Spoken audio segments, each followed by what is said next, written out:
पूर्णमिदं पूर्णात् पूर्णमुदच्यते पूर्णस्य पूर्णमादाय पूर्णमेवावशिष्यते। ॐ शान्ति शान्ति शान्तिः। ॐ गुरुर्ब्रह्मा गुरुर्विष्णुर्गुरुर्देवो महेश्वरः गुरुसाक्षात् परं ब्रह्म तस्मै श्रीगुरवे नमः। शङ्करं शङ्कराचार्यं केशवं बादरायणं सूत्रभाष्यकृतौ वन्दे भगवन्तौ पुनः पुनः। ईश्वरो गुरुरात्मेति मूर्तिभेदविभागिने व्योमवद्व्याप्तदेहाय दक्षिणामूर्तये नमः। सदाशिवसमारम्भां शङ्कराचार्यमध्यमाम् अस्मदाचार्यपर्यन्तां वन्दे गुरुपरम्पराम्। ॐ यो ब्रह्माणं विदधाति पूर्वं यो वै वेदांश्च प्रहिणोति तस्मै तं हदेवमात्मबुद्धिप्रकाशं मुमुक्षुर्वै शरणमहं प्रपद्ये। ॐ शान्ति शान्ति शान्तिः। ॐ असतो मा सद्गमय तमसो मा ज्योतिर्गमय मृत्योर्मामृतं गमय। ॐ शान्ति शान्ति शान्तिः।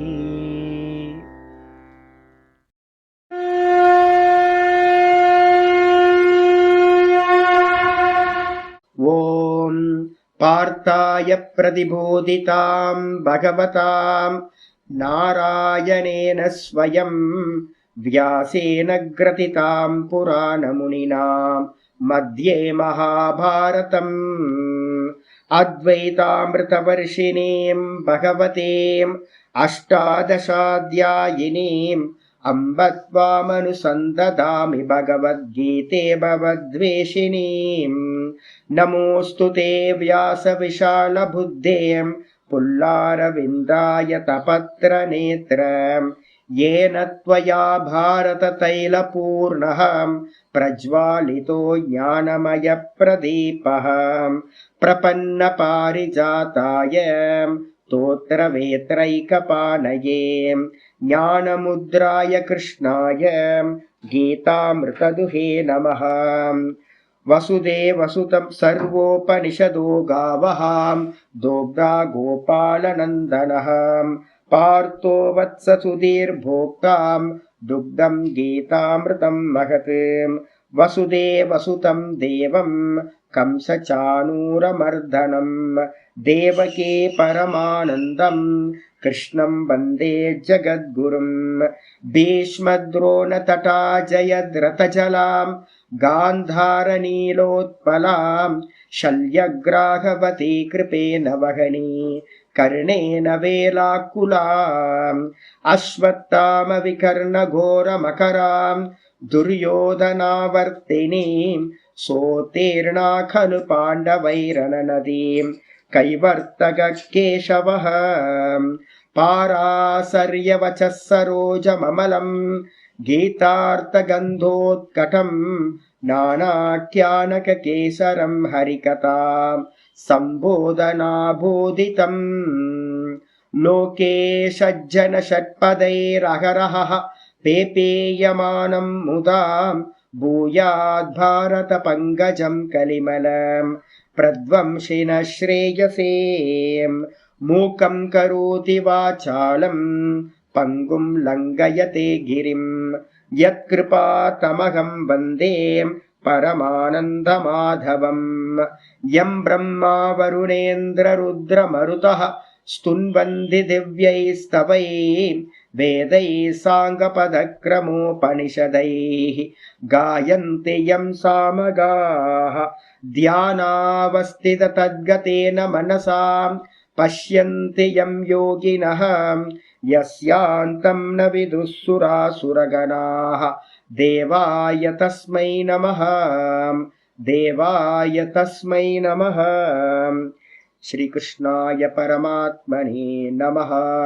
श्रीकृष्ण कृष्ण कृष्ण। ओम नारायण परो व्यक्त अंडमव्यक्त संभवम् अंडस्यान्तस्त्रिणी लोकाः सप्तद्वीपा च मेदिनी। ओम நமஸ்காரம்.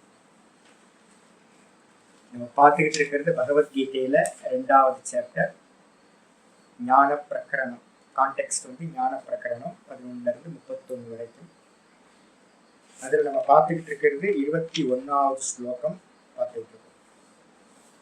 என்ன விசாரம் போயிட்டு இருக்கு அப்படின்னு கேட்டீங்கன்னா, இந்த சந்நியாசம் அப்படின்றது வந்து பார்த்தீங்கன்னா மனசினால் விட்டுட்டு அப்படின்னு 5வது அத்தியாயத்துல 13வது ஸ்லோகத்துல ஒரு ஸ்லோகம் இருக்கு.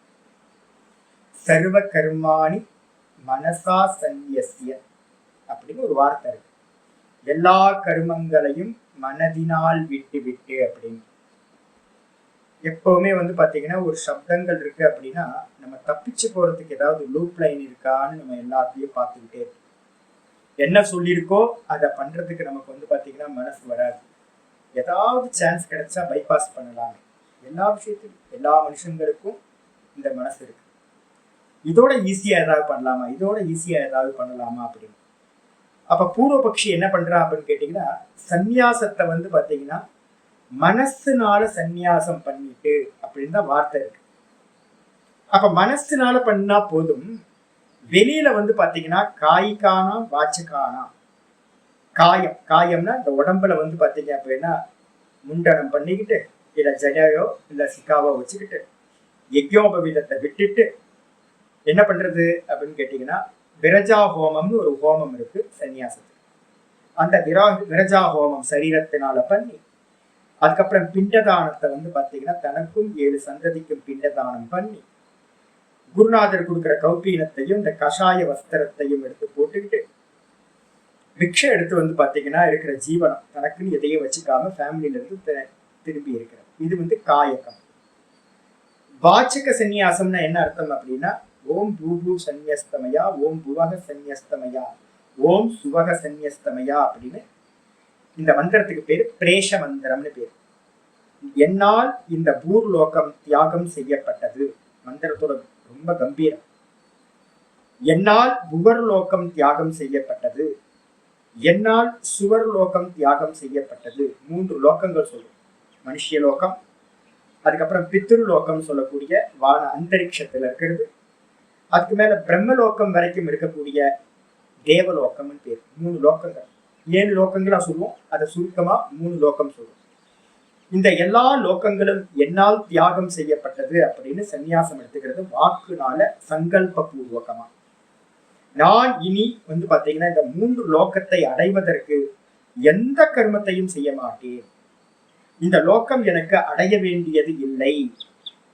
நான் வந்து பாத்தீங்கன்னா பிரம்மத்துல நிக்கணும், நான்ல நிக்கணும், நானை அடையணும், நான்லயே எஸ்டாப்ளிஷ் ஆகி மோட்சம் அடையணும் அப்படின்னு பரிபூரண வைராகியத்தோட சங்கல்பம் பண்ணிக்கிட்டு எடுக்கிறதுக்கு பேர் என்ன பேருன்னா வாச்சிக சந்நியாசம். என்ன பண்ணுவாங்க அப்படின்னு கேட்டீங்கன்னா, குருநாதர் மூலமா பண்ணாம நல்ல உத்கிருஷ்டமான சன்னியாசிகள் என்ன பண்ணுவாங்கன்னு கேட்டீங்க அப்படின்னா, அந்த ஹோமங்கள்லாம் பண்ணணும்னு கூட அவசியம் இல்லை. எதகரேவ விரஜே ததகரேவ பிரபிரஜேத்துன்னு ஒரு விதி வாக்கியம் இருக்கு. எந்த சமயத்துல வைராக்கியம் இருக்கோ எது வேணாம் அப்படின்னு அந்த சமயத்துல வந்து எல்லாத்தையும் விட்டுட்டு வந்து பாத்தீங்கன்னா போன்னு சொல்லுவோம். அப்ப வந்து பாத்தீங்கன்னா காயக வாச்சகம், அந்த காயக்கத்துல காயம்னா அந்த உடம்புனால பண்ணக்கூடிய சன்னியாசம் நடக்குமானா நிறைய மகான்களுக்கு அது நடக்காமையே போயிருக்கு. என்ன பண்ணுவாங்க, கொஞ்சம் வேதம் தெரிஞ்சவங்க எல்லாம் என்ன பண்ணுவாங்க அப்படின்னு கேட்டீங்கன்னா, இந்த 3 மந்திரங்களை சொல்லி வந்து பாத்தீங்கன்னா சன்னியாசம் பண்ணிக்க 3 மந்திரத்தை சொல்லி நதியில வந்து பாத்தீங்கன்னா ஒரு அரிக்கிய தண்ணி எடுத்து என்னால் இது விடப்பட்டது அப்படின்னு வேதம் தெரிஞ்சவங்க, இந்த மந்திரங்கள் தெரிஞ்சவங்க, இந்த பிரேஷ மந்திரம் தெரிஞ்சவங்க வெறும் வாக்குனாலேயே கூட சன்னியாசம் பண்ணிடுவாங்க. யாரு அப்படின்னு கேட்டீங்கன்னா, வித்வத் சன்னியாசிகள் ஒரு கேட்டகரி இருக்கு. நான் 2 சன்னியாசிகளை பிரிச்சிருக்கேன், விவிதிஷா சந்நியாசம், வித்வத் சந்நியாசம் அப்படின்னு. இந்த விவிதிஷா சந்நியாசம்ன்றது என்ன அப்படின்னு கேட்டீங்கன்னா, குருநாதர்கிட்ட போய் சிரவணம் பண்ணணும்ன்றதுக்காக முறையா எடுத்துக்கிற சந்நியாசம். இந்த முறையா எடுத்துக்கிற சந்நியாசத்துக்கு என்ன பேரு அப்படின்னா ஆசிரம சந்நியாசம்னு பேர்.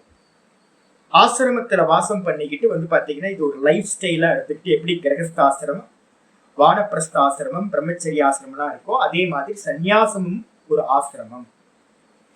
அங்க இருந்துகிட்டு வந்து பாத்தீங்கன்னா யாரு போறாங்களோ அவங்க என்ன பண்ணுவாங்க, முறையா வந்து குருநாதர் என்ன பண்ணுவார், காயக்கத்திலையும் இந்த உடம்புலையும் சந்நியாசத்தை பண்ணி வைப்பார்.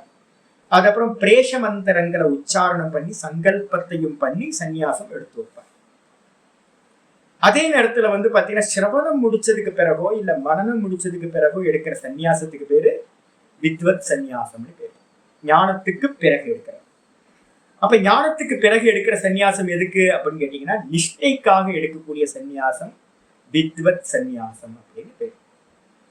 அந்த வித்வத் சந்நியாசத்துல வந்து பாத்தீங்கன்னா உடம்புல அடையாளம் ஏதாவது பண்ணுவாங்களான்னு கேட்டீங்கன்னா பெரிய மகான் இப்ப இவர் எடுத்துங்க, நம்ம ரமண பகவான் எடுத்துங்க, சன்னியாசம் பண்ணாரானா இல்ல. அப்ப ரமண பகவான் பண்ண சன்னியாசம் என்னன்னு கேட்டீங்கன்னா விட்டுட்டு வந்துட்டார். அவருக்குள்ளார இருந்த சன்னியாசம் என்ன அப்படின்னா வித்வத் சந்நியாசம். அந்த வித்வத் சந்நியாசத்துல என்ன பண்ணிருப்பாங்க, யாக்ஞவல்ய மகரிஷி அதே மாதிரி பண்ணார். இன்னும் நிறைய பேர்கள் என்ன பண்ணுவாங்க, ஞானம் வந்தாச்சு அந்த ஞானத்திலேயே நிக்கிறதுக்காக எடுத்துக்கிற சந்நியாசம் வித்வத் சந்நியாசம். அந்த இடத்துல வந்து பாத்தீங்கன்னா வேஷங்கள் இருக்குமா அப்படின்னு கேட்டீங்கன்னா எங்கிற மாதிரி காஷாய வஸ்திரமோ இல்ல ஜடையோ இல்ல முண்டனம் பண்ணிக்கிட்டோ இதெல்லாம் இருக்குமா அப்படின்னு கேட்டீங்கன்னா அதெல்லாம் ஒண்ணும் இருக்காது. ரமண பகவான் என்ன பண்ணாருன்னா பூநூல் எடுத்து தூக்கி போட்டாரு, அவ்வளவுதான், முடிஞ்சு போச்சு. பூநூல் எடுத்து கர்மத்துக்கு அதிகாரம் எதுவும் இல்லை, எந்த லிங்கத்தையும் இல்லாம தூக்கி போட்டு பேசாம வந்து உட்கார்ந்தாரு. இந்த வித்வத் சந்நியாசத்துல வந்து பாத்தீங்கன்னா முறையான பிண்டதான கிரியையெல்லாம் இருக்குமானா இருக்காது. அவங்க நல்லா ஞானியா இருப்பாங்க. அப்ப என்ன பண்ணுவாங்கன்னா வெறும் வாக்குலயே மனசுலயே என்ன பண்ணுவாங்கன்னு கேட்டீங்கன்னா இது எல்லாம் என்னால் விடப்பட்டது அப்படின்னு ஒரே ஒரு வார்த்தை சொல்லிட்டு போய் உட்கார்ந்துருவாங்க. இது ரெண்டாவது. மூணாவது கேட்டகரி வந்து பாத்தீங்கன்னா நிஷ்டனை பத்தி பேசுது. ஆத்ம நிஷ்டன் அப்படின்னு சொல்லக்கூடிய பிரம்ம சம்ஸ்தம் அப்படின்னு சாந்தோக்கியத்துல நாலாவது கேட்டகரி ஒண்ணு பண்ணுது. இந்த பிரம்ம சம்ஸ்தன் அப்படின்னா என்ன அர்த்தம், ஸ்தித பிரஜன் அப்படின்னு பேர் அவனுக்கு. இப்ப நம்ம 55வது ஸ்லோகத்துல இருந்து பார்க்க போறோம். சமாதியிலேயே நின்னவன் யாரு அப்படின்னு கேட்டீங்கன்னா இந்த இவர் மாதிரி சுகமுனிவர் மாதிரி பெரிய மகான்கள் அது மாதிரியும் வந்திருக்காங்க. முந்தின ஜென்மத்துல சமாதி இருந்துகிட்டே உயிர் போயிருக்கோம். இந்த ஜென்மத்துல வந்து பாத்தீங்கன்னா ஆரம்பிக்கும் போதே வந்து பாத்தீங்கன்னா சமாதியில ஆரம்பிப்பாங்க. அவங்களுக்கு வந்து பாத்தீங்கன்னா சன்னியாசம் அது இது எதெல்லாம் இல்லை, வெறும் தான் தான் தான் தான் தான்லயே கண்ண மூடி உட்கார்ந்து சமாதியிலே இருப்பாங்க. இப்ப அவங்களுக்கு என்ன பேரு அப்படின்னா பிரம்ம சம்ஸ்தம், பிரம்மத்தில் நிலை நின்றவர்கள். அது யாரு அப்படின்னு கேட்டீங்கன்னா திரும்ப ஒரு ரமணருக்கே வாங்க. ரமணர் வந்து பாத்தீங்கன்னா நீண்ட காலம் அபியாசம் பண்ணதுக்கு பிறகு அதுல எஸ்டாப்ளிஷ் ஆனதுக்கு பிறகு சன்னியாசம் தேவைப்படுதா அப்படின்னு கேட்டீங்கன்னா சன்னியாசம் எதுக்கு, ஒண்ணு சன்னியாசம் விவிதிஷா சன்னியாசம் எடுக்கிறது சிரவணத்துக்காக எடுத்துக்கிறது, வித்வத் சந்நியாசம் எடுக்கிறது நிஷ்டைக்காக எடுத்துக்கிறது. இந்த ரெண்டுமே பர்பஸ். ஒருத்தருக்கு நிஷ்டையே அடைஞ்சு ஒருத்தர் இருக்காரு அப்படின்னா அவர் வந்து பாத்தீங்கன்னா எதுக்கு சன்னியாசம் எடுக்கணும், சன்னியாசத்தோட பர்பஸ் அவருக்கு தேவையில்லை. அவர் சுரூபத்துல நின்னவர், அதனால அவருக்கு சன்னியாசம் தேவையில்லை. எப்படி வேணா இருப்பாரு. பிராந்தனாவோ எப்படி வந்து பாத்தீங்கன்னா பைத்தியங்கள் இருக்கோ அது மாதிரியோ இல்ல வந்து பாத்தீங்க அப்படின்னா பித்தன் மாதிரியும் பிராந்தன் மாதிரியும் வந்து பாத்தீங்கன்னா சுத்தி தெரிவார்கள். அவங்களுக்கு எந்த நியமமும் சாஸ்திரத்துக்கும் சொல்லப்படுது. அவங்களுக்கும் வந்து பாத்தீங்கன்னா கர்மத்துல அதிகாரம் இல்லை. இப்ப 3 பேத்துல என்ன சொல்றான்னு கேட்டீங்கன்னா விவிதிஷா சந்நியாசம் எடுத்துக்கிறவன் எதுக்காக எடுக்கிறான் அப்படின்னு கேட்டீங்கன்னா முண்டகோபனிஷத்து சொல்லுது, பரீட்சலோகான் கர்மச்சிதான் பிராமணோ நிர்வேதமாயா நாஸ்திய கிருத கிருதேன சமித்பாணி ஸ்ரோத்ரியம் பிரம்மனிஷ்டம் ச குருமேவாபிகச்சேத் அப்படின்னு ஒரு மந்திரம், ஃபேமஸான மந்திரம் இருக்கு. இந்த உலகத்தை வந்து பாத்தீங்கன்னா நல்லா பரீட்சா பண்ணி பார்த்துட்டு நல்லா பரீட்சா பண்றான், சோதிக்கிறான், நல்லா சோதனை பண்றான் பண்ணி எது நித்தியம் எது அனித்தியம், நான் என்ன பண்ணிக்கிட்டு இருக்கேன் அப்படின்னு நல்லா விசாரம் பண்ணி கர்மத்தினால் நான் எதையெல்லாம் அடையிறனோ அது ஒரு காலத்துல என்ன ஆயிடும், நஷ்டமாகி போயிடும். ஒரு பானை வந்து பாத்தீங்கன்னா செய்யப்படுது, அந்த பானை ஒரு காலத்துல செய்யப்படுது, இன்னொரு காலத்துல அது என்ன ஆயிடுது, உடஞ்சு போகுது. 1 வருஷமோ 2 வருஷமோ கழிச்சு உடஞ்சு போகுது. ஒரு வீடு கட்டுறோம், கர்மத்தினால கட்டுறோம், ஒரு கர்மாவை பண்ணி கட்டுறோம், அதுவும் கொஞ்ச நாள் கழிச்சு இல்லாம போகுது. எது எது எல்லாம் கர்மத்தினால் செய்யப்பட்டதோ அது எதெல்லாம் நஷ்டத்தை அடையும் அப்படின்னு ஒரு நல்ல தீர்மானம் வந்ததுக்கு பிறகு கர்மத்தினால வந்து பாத்தீங்கன்னா மோட்சம் கிடைக்காது. கர்மத்துக்கு அப்பாற்பட்டது இந்த ஆத்ம தத்துவம். இந்த ஆத்ம தத்துவத்தை அடையணும் அப்படின்னா கர்மம் உபயோகப்படாது. நான் வந்து சோம யாகம் பண்ணியோ இல்ல வந்து யாகங்கள் பண்ணியோ இல்ல வந்து நிறைய சேரிட்டி ஒர்க் பண்ணியோ நான் பித்ருலோகத்தை அடைஞ்சாலும் கூட க்ஷீணே புண்ணியே மர்த்திய லோகம் விசந்தி, திரும்பவும் நஷ்டமாயி போயிடும். அந்த கர்மாவோட பலன் போனதுக்கு பிறகு திரும்ப இந்த உலகத்துக்கு வரணும். அப்ப அதனால கருமத்தினால் அடையக்கூடிய சொர்க்கம் வரைக்கும் இருக்கிற எதுவுமே நித்தியமானது இல்லைன்னு ஒரு வைராக்கியம். அதுக்கு அடுத்தது மனசினால் பண்ணக்கூடிய கர்மம் சொல்லக்கூடிய உபாசனைகள். அந்த உபாசனைகளை பண்றதுனாலையும் நான் பிரம்மலோகம் வரைக்கும் போகலாம். அதுவும் கூட வந்து பாத்தீங்கன்னா நித்தியமானது இல்லை, அதுவும் உபாசனையினால் அடையக்கூடியது. நான் வந்து பாத்தீங்கன்னா இந்த 7 லோகங்களையும் நான் அடைய வேண்டாம். நான் அடைய வேண்டியது என்னுடைய ஆத்மஸ்வரூபம். நான் அடையப்பட்டவனாவே இருக்கேன். நான் அடையப்பட்டவனா இருக்கேன். யாருக்காவது நான் அடையாம இருக்கா? எங்கேயாவது சொர்க்கத்துக்கு போய் நான் அடையணுமா? இல்ல பிரம்மலோகத்துக்கு போய் நான் அடையணுமானா? எங்க போயும் நான் அடைய வேணாம். நான் நித்தியமாக அடையப்பட்டவனாகவே இருக்கிறேன். அப்ப அந்த நான அடையறதுக்காக நான் என்ன பண்ணணும் அப்படின்னா, குருநாதர்கிட்ட போய் எல்லா கர்மங்களையும் விட்டுட்டு சிரவணம் மனனம் நிதித்தியாசனம் பண்ணணும் அப்படின்னு ஒரு ஒரு ஒரு புத்தி ஒருத்தனுக்கு உண்டாகி அவன் என்ன பண்றான் அப்படின்னு கேட்டீங்கன்னா சந்நியாசம் எடுத்துக்கிறான். அந்த சந்நியாசம் தான் சர்வ கர்ம சந்நியாசம் பண்ணிட்டு எல்லா கர்மங்களையும் விட்டுட்டு என்ன பண்றான் அப்படின்னு கேட்டா குருநாதர்கிட்ட போய் சிரவணம் பண்றான். அதுக்கப்புறம் மனனம் பண்றவன் என்ன பண்றான், ஒருவேளை வந்து சில பேருக்கு வந்து பாத்தீங்கன்னா சந்நியாசம் எடுக்காமலேயே குருநாதர்கிட்ட போய் பிரம்மச்சாரியாவே இருந்து சிரவணத்தை எல்லாத்தையும் பண்ணுவாங்க. இப்ப நான்லாம் வந்து பாத்தீங்கன்னா பிரம்மச்சாரியா இருந்துதான் குருநாதர்கிட்ட என்னோட ஆச்சாரிய சுவாமி கிட்ட வந்து பாத்தீங்கன்னா பாடம் கேட்டு, அப்ப பாடம் கேட்டதுக்கு பிறகு வந்து ஒரு வைராக்கியம் வருது. இனி நான் வந்து பாத்தீங்கன்னா கிரகஸ்த ஆசிரமத்துக்கு போக வேணாம். இந்த உலகத்துல வந்து பாத்தீங்கன்னா எந்த கர்மமும் பண்றதுக்கு அவசியம் இல்லை. நான் என்னதான் பிராப்தி பண்ணணும், மனனம் பண்ணணும், நிதித்தியாசனம் பண்ணணும் அப்படின்னு யாரு சந்நியாசம் எடுத்துக்கிறாங்களோ அவங்களுக்கு பேரு வித்வத் சந்நியாசம். இப்ப நான் எடுத்திருக்கிறது வித்வத் சந்நியாசம் எடுத்திருக்கேன். சில பேர் விவிதிஷா சந்நியாசம் எடுத்துட்டு சிரவணம் பண்றவங்க இருக்காங்க. சில பேர் வித்வத் சந்நியாசம் எடுத்துக்கிட்டு மனனம் நிதித்தியாசனத்துல ஈடுபடுறாங்க. இந்த 2 பேத்துக்குமே என்ன அப்படின்னு கேட்டீங்கன்னா தெரிஞ்சு போச்சு, கர்மத்தினால ஆக வேண்டியது ஒன்றும் இல்லை அப்படின்னு. அவன் என்ன பண்ணுவான், கர்மத்தை எல்லாத்தையும் தியாகம் பண்ணிட்டு வெறுமனே இந்த சுவாத்தியாயத்திலேயே இருக்கிறது, இந்த சிரவண மனனம் நிதித்தியாசனத்திலேயே ஆத்மாவை அடையறதுக்கான பிரயத்தனத்திலேயே இருக்கிறது. இதுதான் வந்து பாத்தீங்கன்னா சர்வ கர்ம சந்நியாசம் அப்படின்னு பேரு. இங்க பூர்வபக்ஷி என்ன கேட்கிறான் அப்படின்னு கேட்டீங்கன்னா, இப்ப நிறைய கிரகஸ்தர்கள் வந்து பாத்தீங்க அப்படின்னா இந்த வேதாந்தம்லாம் கேட்கும் போது அவங்களுக்குள்ளார என்ன உண்டாகுது அப்படின்னு கேட்டீங்கன்னா, மனசுனால சந்நியாசம் பண்ணினா போதும்.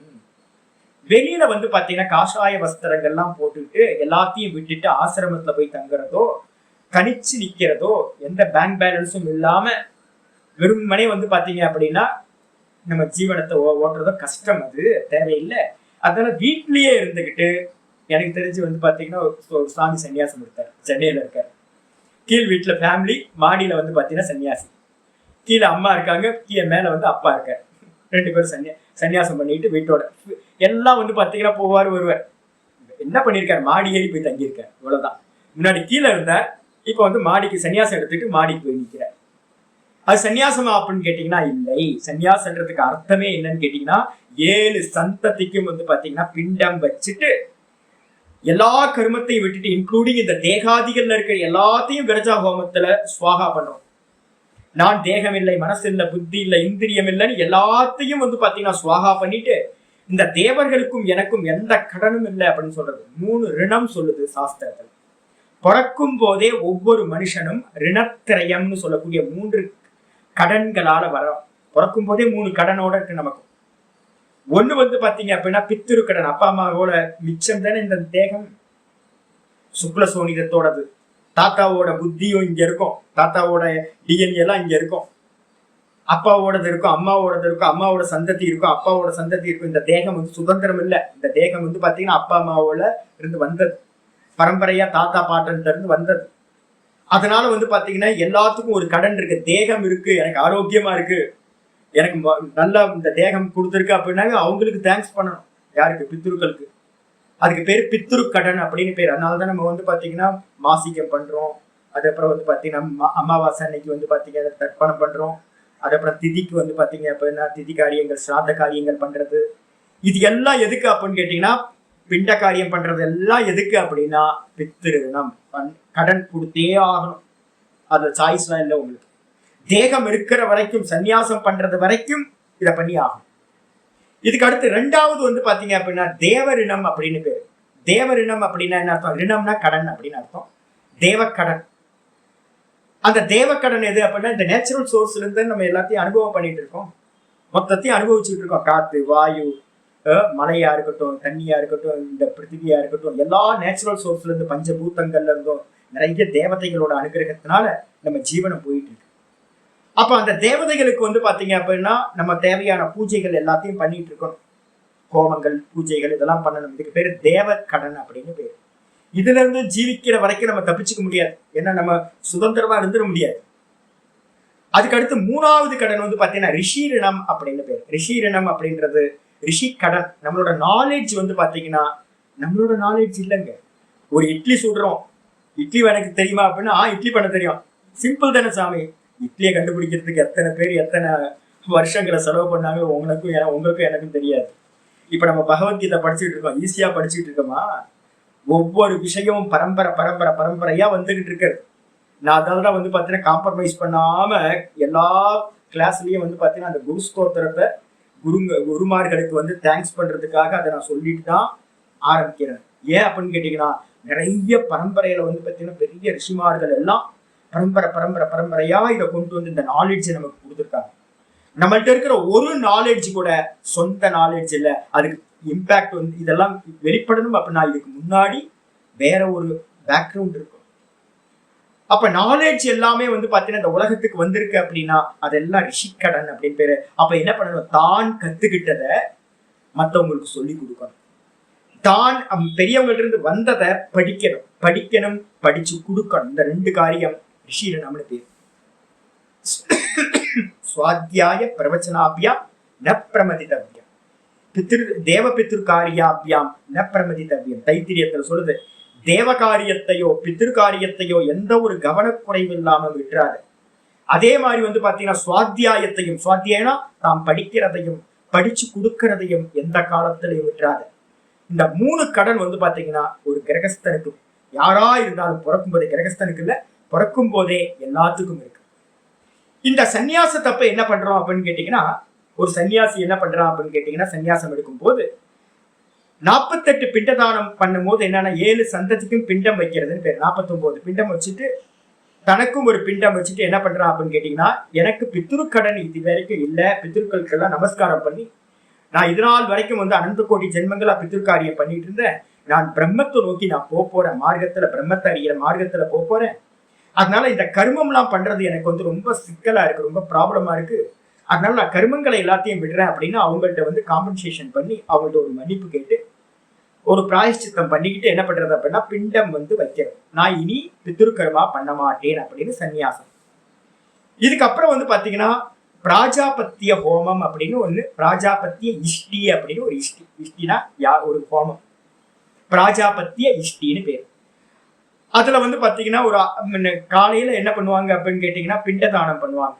ஒரு 25,000 காயத்ரியோ பண்ணுவாங்க. ஒரு சன்னியாசத்துக்கு முன்னாடி ஒரு 25,000 காயத்ரி பண்ணி ஒரு 1008 வாட்டி வந்து பாத்தீங்கன்னா விஷ்ணு சகஸ்ரநாமம் சொல்லி, அதுக்கப்புறம் வந்து பாத்தீங்கன்னா ஊர்ல இருக்கிற எல்லா க்ஷேத்திரத்துக்கெல்லாம் போய், அதுக்கப்புறம் வந்து பாத்தீங்கன்னா தான்ட்ட இருக்கிற தனத்தை எல்லாத்தையும் ஒவ்வொருத்தருக்காக கொடுத்துக்கிட்டே வர்றது, நிறைய தானங்கள் எல்லாத்தையும் பண்ணி, அன்னதானம், வஸ்திர தானம், தான்ட்ட இருக்க தானங்கள் எல்லாம் என்னெல்லாம் செல்வம் இருக்கோ தனக்குன்னு அந்த தானத்தை எல்லா தானங்களையும் பண்ணிட்டு அன்னைக்கு சன்னியாசம் பண்ற அன்னைக்கு வந்து பாத்தீங்கன்னா சிவராத்திரி இல்லைன்னா குரு பூர்ணிமா இது மாதிரி சில நல்ல நாள்ல சங்கர ஜெயந்தியில பண்ணுவாங்க. காலையில என்ன பண்ணுவாங்க அப்படின்னு கேட்டீங்கன்னா பிண்டதான கர்மா ஒரு 6:30 மணி 7 மணிக்கு ஆரம்பிச்சதுன்னா ஒரு 12 மணி வரைக்கும் பிண்டம் முடிஞ்சிடும். அதுக்கு முன்னாடி நாள்ல என்ன பண்ணுவாங்கன்னு கேட்டீங்கன்னா ஒரு 25,000 காயத்ரியை வந்து பாத்தீங்கன்னா ஒரு 7-8 நாள் 10 நாள் அப்படின்னு வச்சுக்கிட்டு நித்தியம் வந்து 1000, 1500, 2000, 3000 காயத்ரியை பண்ணிக்கிட்டே இருப்பாங்க. பண்ணிக்கிட்டே இருந்து வந்து பாத்தீங்க அப்படின்னா 12 மணிக்கு காலையில பிண்டதான கிரியா முடிஞ்சதுக்கு பிறகு திரும்பவும் காயத்ரி போயிட்டே இருக்கும். ஈவினிங்ல வந்து பாத்தீங்கன்னா ஒரு 6 மணி போல என்ன பண்ணுவாங்க, ஹோமம், பிராஜாபத்திய இஷ்டின்னு பேருக்கு பேர். பிராஜாபத்திய இஷ்டி அப்படின்றதுல என்ன பண்ணுவாங்கன்னா விஷ்ணு இந்த ஸ்ரீ சூக்த ஹோமம், அப்புறம் வந்து புருஷ சூக்த ஹோமம், இது மாதிரி ஹோமங்கள்லாம் நிறைய ஹோமங்கள் இருக்கு. அந்த ஹோமங்கள்லாம் பண்ணி வந்து பாத்தீங்கன்னா அக்னிக்கு, வாயுக்கு, இந்திரனுக்கு, பிரஜாபதினு சொல்லக்கூடிய பிரம்மாக்கு எல்லாத்துக்கும் வந்து பாத்தீங்கன்னா ஆகுதி கொடுத்து கொடுத்து கொடுத்து அவங்கள்ட்டையும் வந்து பாத்தீங்கன்னா, ஐயா சுவாமி, நான் இனிமே வந்து பாத்தீங்கன்னா உங்களுக்கு வந்து நான் ஆகுதி கொடுக்க மாட்டேன், இதுதான் என்னுடைய கடைசி ஆகுதி, நீ என்ன விட்டுருங்க, நான் வந்து பாத்தீங்கன்னா கர்மத்தினால பந்தப்பட்டிருக்கேன், நான் வந்து பாத்தீங்கன்னா மோட்ச மார்க்கத்துல போறேன், நீங்க அனுகிரகம் பண்ணுங்க அப்படின்னு தேவர்களுக்கெல்லாம் என்ன பண்றது, ஒரு பிரார்த்தனை பண்ணி அவங்களுக்கு தேவையானதை எல்லாத்தையும் கொடுத்து முடிச்சுக்கிறது. அந்த விரதா ஹோமத்தோட நான் இனி எந்த ஆகுதியும் செய்ய மாட்டேன், எந்த சங்கல்பமும் பண்ணி நான் வந்து பாத்தீங்கன்னா இது வேணும் அது வேணும் எந்த தேவர்களுக்கும் நான் கொடுக்க மாட்டேன் அப்படின்னு ஒரு சங்கல்பம் பண்ணிக்கிறேன். சங்கல்பம் பண்ணதுக்கு பிறகு திரும்ப ராத்திரியில இருந்து பாத்தீங்க அப்படின்னா ஒரு 3 மணி போல சுவாமி கூப்பிட்டு என்ன பண்ணுவார் அப்படின்னு கேட்டீங்கன்னா, எல்லா வஸ்திரத்தையும் விட்டுட்டு நதிக்கரைக்கு கூட்டு போவாங்க.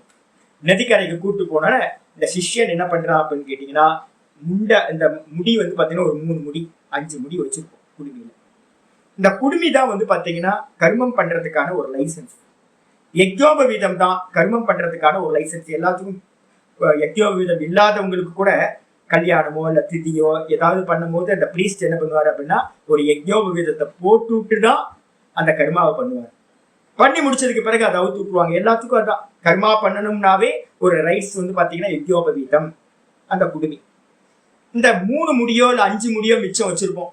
வச்சதுக்கு பிறகு குருநாதர் என்ன பண்ணுவார் அப்படின்னா அந்த முடியை வந்து பிளக் பண்ணி இழுத்து அதை அறுத்துவார். அறுத்துட்டு வந்து பாத்தீங்கன்னா யஜ்ஞோபவீதத்தையும் அவுத்து நதியில போட்டுறாரு. நதியில போட்டதுக்கு பிறகு வந்து பாத்தீங்க அப்படின்னா வஸ்திரங்களை எல்லாத்தையும், இதெல்லாம் காலையில இயர்லி மார்னிங் ஒரு 3ல இருந்து 4:30 5 நடக்கிறது. நதியில வந்து பாத்தீங்கன்னா வஸ்திரங்களை எல்லாத்தையும் போட்டுட்டு வடக்கு நோக்கி போறது அப்படின்னு கௌபீனத்தையும் விட்டுட்டு நிர்வாணமா நியூடா என்ன பண்றது, வடக்கு நோக்கி நார்த் சைட்ல நோக்கி போறது. அதாவது செத்த புணம் வந்து பாத்தீங்கன்னா எப்படி வடக்கு நோக்கி தான் போகும், புணத்தை வந்து நார்த் ஃபேஸ் பண்ணி தான் போவாங்க. அப்ப வடக்கு நோக்கி புணம் போகும். புணம் போற மாதிரி இவன் போவான் நியூடா. அவனை கூப்பிட்டு குருநாதர் என்ன பண்றாருன்னா, வாப்பா வாப்பா, இன்னும் உனக்கு வேலை முடியலப்பா, இப்படியே போயிட்டா வந்து பாத்தீங்கன்னா மோட்சம் கிடைச்சிருமானா கிடைக்காது, வா வா அப்படின்னு கூப்பிட்டு என்ன பண்றாரு அப்படின்னு கேட்டீங்கன்னா அனுகிரகம் பண்றாரு. முதல்ல வந்து பாத்தீங்க அப்படின்னா ஒரு கௌபீனத்தை எடுத்து கொடுத்து, கௌபீனத்தை கட்டிக்கோ அப்படின்னு கொடுத்து, ஒரு தண்டத்தை கொடுத்து ஒரு சங்கல்பம்லாம் பண்ணி, நான் இந்த உலகத்துக்கான எந்த கருமத்திலையும் ஆசாபாசங்களையும் ஈடுபட மாட்டேன். நிறைய சங்கல்பம், அருமையான சங்கல்பம் இருக்கு. கடைசி சங்கல்பம் எது அப்படின்னா அதுதான் அந்த சன்னியாச தீட்சையப்போ எடுக்கிற சங்கல்பங்கள். அந்த சங்கல்பங்கள் என்னன்னு கேட்டீங்கன்னா, இந்த 3 லோகத்திலையும் எனக்கு எதுவுமே இல்லை, இது எல்லாத்துக்கும் வந்து பாத்தீங்க அப்படின்னா நான் அடையறதுக்கு ஒன்னும் செய்ய மாட்டேன் அப்படின்னு சங்கல்பங்கள் பண்ணிட்டு குருநாதர்கிட்ட இருந்து வந்து கௌபீனத்தையும் தண்டத்தையும் வாங்கிக்கிட்டு, தண்டத்திலேயே வந்து பாத்தீங்கன்னா பரமஹம்ச சன்னியாசம்னு ஒரு சன்னியாசம் இருக்கு நாங்க எடுத்துக்கிறது. காலையில தண்டம் வாங்குவோம், ஈவினிங் வந்து பாத்தீங்க அப்படின்னா ஈவினிங்கோ இல்ல 2 நாள் 3 நாள் வச்சோ அந்த தண்டத்தை வந்து பாத்தீங்கன்னா விசர்ஜனம் அந்த நதியிலேயே போட்டுறது. ஞானமேவ தண்டம், இப்ப எங்கள்கிட்ட எல்லாம் இருக்கிறது ஞான தண்டம்னு பேர். இந்த ஞானத்தை தான் வந்து பாத்தீங்கன்னா தண்டமா வச்சுக்கிட்டு குருநாதர் வந்து பாத்தீங்கன்னா ஒரு விவகாரத்துக்காக ஒரு பேரு கொடுப்பார். பழைய பாடி போயிடுச்சு, ஏன்னா அப்பா அம்மாட்ட இருந்து வாங்கின பாடிக்கு பிண்டம் வச்சாச்சு. பிண்டம் வச்சதுக்கு பிறகு உங்களுக்கு பழைய பாடி இல்லை. அப்ப விவகாரத்துக்காக ஒரு புது பேர் வச்சு பிக்ஷை எடுத்து சாப்பிடு அப்படின்னு பிக்ஷை எடுத்து சாப்பிட்டுக்கிட்டு பிரணவ உபதேசம் பண்ணி பிரணவத்தை வந்து ஜபிச்சுக்கிட்டு இந்த வேதாந்த சிரவணத்தை கேட்டுக்கிட்டு இரு அப்படின்னு குருநாதர் தன்னை கூட்டிட்டு ஆசிரமத்துக்கு வந்துடுறாரு. அவனுக்கு ஏதாவது செய்ய வேண்டியது இருக்கா அப்படின்னா இந்த 3 உலகத்திலையும் அடைய வேண்டியதுக்காக அவன் எந்த கர்மத்தையும் செய்ய மாட்டான். ஒரே ஒரு நியமம் என்னன்னு கேட்டா, பிரணவ ஜபத்தை பண்ணிட்டு சுவாத்தியாயத்தை பண்ணிட்டு தபஸ் பண்ணிட்டு குரு சேவை பண்ணிட்டு மட்டும்தான் அவன் இருக்க வேண்டும். இது சிரவணம் பண்றவன். மனனம் பண்றவன் வந்து பாத்தீங்கன்னா சுவாத்தியாயத்தை முடிச்சுட்டான், நல்லா வந்து பாத்தீங்கன்னா சிரவணம் பண்ணியாச்சு, ஏகாந்தத்துல இருந்துட்டு தியானத்துல இருந்துட்டு நேத்தி நேத்தி நேத்தி நேத்தி எது வந்தாலும் நேத்தி பண்றதுதான் அந்த வித்வத் சன்னியாசியோடது. அவனுக்கும் வந்து பாத்தீங்கன்னா பிரணவ ஜபத்தை பண்ணிக்கலாம். பிரணவ ஜபத்தை பண்ணிட்டு குரு சேவை கூட சிரவண காலத்துல முடிஞ்சு போச்சு. மனநத்துல வரும்போதே ஏகாந்தம் போயிடலாம். எங்கேயாவது காட்டுக்கோ எங்கேயாவது ஒரு ஏகாந்த ஆசிரமத்திலேயோ ஒரு சின்ன குட்டியா எங்கேயாவது அமைச்சுக்கிட்டு யாரையும் அதிகம் வந்து பாத்தீங்கன்னா ஜன நெருக்கடிலாம் இல்லாம எந்த கர்மத்தில் ஈடுபடாம இருந்துகிட்டு வெறும் மனசுக்குள்ளார இருக்கிற எந்த தாட்டு வந்தாலும் இது இல்லை இது இல்லை இது இல்லைன்னு நேர்த்தி பண்ணிக்கிட்டே இருக்கிறான். அதுக்கப்புறம் நிஷ்டைக்கு போயிடுறான், சமாதி அபியாசம் நடக்குது. இதுதான் வந்து பாத்தீங்கன்னா ப்ராசஸ். இதுல கர்மம் எங்கேயாவது வருதா அப்படின்னு கேட்டீங்கன்னா எந்த கர்மமும் வரவில்லை, சன்னியாசிக்கு எந்த கர்மமும் விதிக்கப்படவில்லை அப்படின்னு புரிஞ்சுக்கணும். அப்போ ஆச்சாரியார் பாத்தீங்கன்னா இதான் சொல்றாரு, சர்வகர்மாணி மனசா இத்தியாதினா, சர்வகர்ம சந்நியாசம்னு பேர். இத பாத்தீங்கன்னா எதுல பண்ணணும், வாஸ்தவத்துல வெளியில பண்ணணுமா உள்ள பண்ணணுமா பண்ணும்போது பூர்வபக்ஷி கேட்கிறான், நனு மனசா இதி வச்சனாத். பாடத்துக்கு வந்துருங்க. மனசுனால விட்டு அப்படின்னு வச்சனம் இருக்கு. அதனால ந வாச்சிக்கானாம் காய்கானாம் சந்நியாச கீதிச்சு, இந்த உடம்புனால சந்நியாசமோ இல்ல இந்த வாக்குனால சங்கல்ப பூர்வமா சந்நியாசமோ சொல்லப்படலையே, வெறும் மனசுனால விட்டா போதும் தானே சொல்லியிருக்கு அப்படின்னு பூர்வபக்ஷி கேட்கிறேன். நிறைய கிரகஸ்தர்கள் என்ன பண்றாங்க, வீட்லயே இருந்துகிட்டு நான் பாத்தீங்கன்னா மனசுனால சன்னியாசி, வெளியில எல்லாம் அடையாளம் எல்லாம் இல்லாம இருக்கேன். திருவண்ணாமலையில நான் கேட்டு கேட்டு கேட்டு ஆல்மோஸ்ட் வாரத்துக்கு ஒருத்தராவது என்கிட்ட பாத்தீங்கன்னா இந்த வச்சனத்தை சொல்லிக்கிட்டே இருக்கேன். ஆட்டோ ஓட்டுறவன்ல இருந்து காய்கறி விற்கிறவங்கல இருந்து யாரா இருந்தாலும் திருவண்ணாமலையில பாத்தீங்கன்னா நீங்களும் நானும் ஒண்ணுதான் சுவாமி, நீங்களும் நானும் தான் ஒண்ணுதான் சுவாமி, நீங்க காவி கட்டி இருக்கீங்க, நாங்க காவி கட்டல, வா வீட்டை விட்டுட்டு 4 நாள் போன் பேசாம யாரையும் பார்க்காம 4 நாள் இருந்து பாருங்க, தவிச்சு போயிடுவேன். பேரம்பேத்தி என்ன ஆச்சு அப்படின்னு ஒரு நாள் பேசலன்னா கூட தவிச்சு போயிடுவேன். ஹஸ்பண்டும் ஒய்ஃபும் எப்படி ஆயிட்டாங்க தெரியுங்களா, இணை பிரியாம ஆயிட்டாங்க. ஒய்ஃப் இல்லை அப்படின்னா ஹஸ்பண்ட் எல்லாம் காலி முடிஞ்சு போச்சு. காலையில அம்மா பாத்தீங்கன்னா காஃபி கொடுக்கணும், சாயந்தரம் வரைக்கும் அம்மா சேவை பண்ணாதான் பாத்தீங்கன்னா ஜீவிக்க முடியும். ஒய்ஃபை பாத்தீங்கன்னா வேலைக்காரி மாதிரி வச்சிருக்கோம், நம்ம லெஃப்ட் ஹேண்ட் ரைட் ஹேண்டா வச்சிருக்கோம். அதே மாதிரி ஒய்ஃபுங்களுக்கு பாத்தீங்கன்னா ஹஸ்பண்ட் இல்லைன்னா அவ்வளவுதான் முடிஞ்சு போச்சு. அப்போ ஒரு பார்ட் ஆயிடுச்சு லைஃப்ல. இந்த சில்ட்ரன்ஸா இருக்கட்டும், இந்த ஒய்ஃபா இருக்கட்டும், ஹஸ்பண்டா இருக்கட்டும், இவங்களெல்லாம் விட்டுட்டு 4 நாள் நம்மளால இருக்க முடியும். அப்ப எப்படி நம்ம சன்னியாசம் சொல்ல முடியும்? சன்னியாசம்ன்றதுக்கு அர்த்தமே வைராக்கியம். அப்ப இந்த 3 லோகத்திலும் எனக்கு எதுவும் தேவையில்லை அப்படின்ற வைராக்கியம் வந்தவன் தான் சன்னியாசி. சன்னியாசி ட்ரெஸ் போட்டவன் சன்னியாசி. நல்லா தெரிஞ்சுங்க, சன்னியாசி ட்ரெஸ் போட்டு இந்த உலகத்துல நிறைய பேர் இருக்காங்க, அவங்க சன்னியாசி இல்லை. ஆசைகளை துறந்தவன் தான், வைராக்கியத்தை உடையவன் தான் சன்னியாசி. அப்போ நிறைய பேர் என்ன சொல்றாங்கன்னா, வச்சனம் இருக்கு மனசுனால விட்டா போதும் தானே சொல்லியிருக்கு, உடம்புனாலையோ இந்த சங்கல்ப பூர்வ வாக்குனாலையோ பண்ணணும்னு சொல்லலையே அப்படின்னு பூர்வபக்ஷி கேட்கிறாங்க. உடனே ஆச்சாரியர் சொல்ற, இல்லப்பா, சர்வ கர்மாணி இது விசேஷி தத்துவா. மந்திரத்தை நல்லா பாருப்பா, 5:13 மந்திரம். சர்வ கர்மாணி மனசான்னு சொல்லியிருக்கு. சர்வ கர்மங்களையும் அப்படின்னு சொல்லி, சர்வ கர்மம்னா என்ன அர்த்தம்? உடம்புனால பண்ணக்கூடிய கர்மங்களையும், அதே மாதிரி இந்த வாக்குனால பண்ணக்கூடிய கர்மங்களையும், கூடவே மனசுனால பண்ணக்கூடிய கர்மம் எல்லாத்தையும் விட்டுட்டுன்னு அர்த்தம். எல்லா கர்மங்களையும் விட்டு அப்படின்னா என்ன அர்த்தம்? வெளியில மத்ததெல்லாம் பண்ணிக்கலாம், மனசுனால விட்ட மாதிரி நம்ம ஆக்டிங் கொடுக்கலாமா? இல்ல, மனசுனால சன்னியாசம் இல்ல, காயா வாச்சா மனசா. இந்த 3 தான் நம்ம கர்மம் பண்றதுக்கான இன்ஸ்ட்ருமெண்ட், உடம்பு, வாக்கு, மனசு. அப்ப சர்வ கர்மாணி அப்படின்ற அந்த சப்தம் இருக்கு, அட்ஜெக்டிவ் போட்டிருக்கு. அதனால என்னன்னு கேட்டீங்கன்னா, எல்லா கர்மங்களையும் விட்டுட்டு அப்படின்னு அர்த்தம் எடுக்கணும்னு ஆச்சாரியார் சொல்றேன். சொன்னோட பூர்வபக்ஷி உடனே கேட்கிறாங்க, விடமாட்டாங்க. மானசானாம் ஏவ சர்வ கர்மாணி இதுச்சு, எல்லா கர்மங்களையும் மனசுல விட்டுட்டு அர்த்தம் எடுக்கலாமே.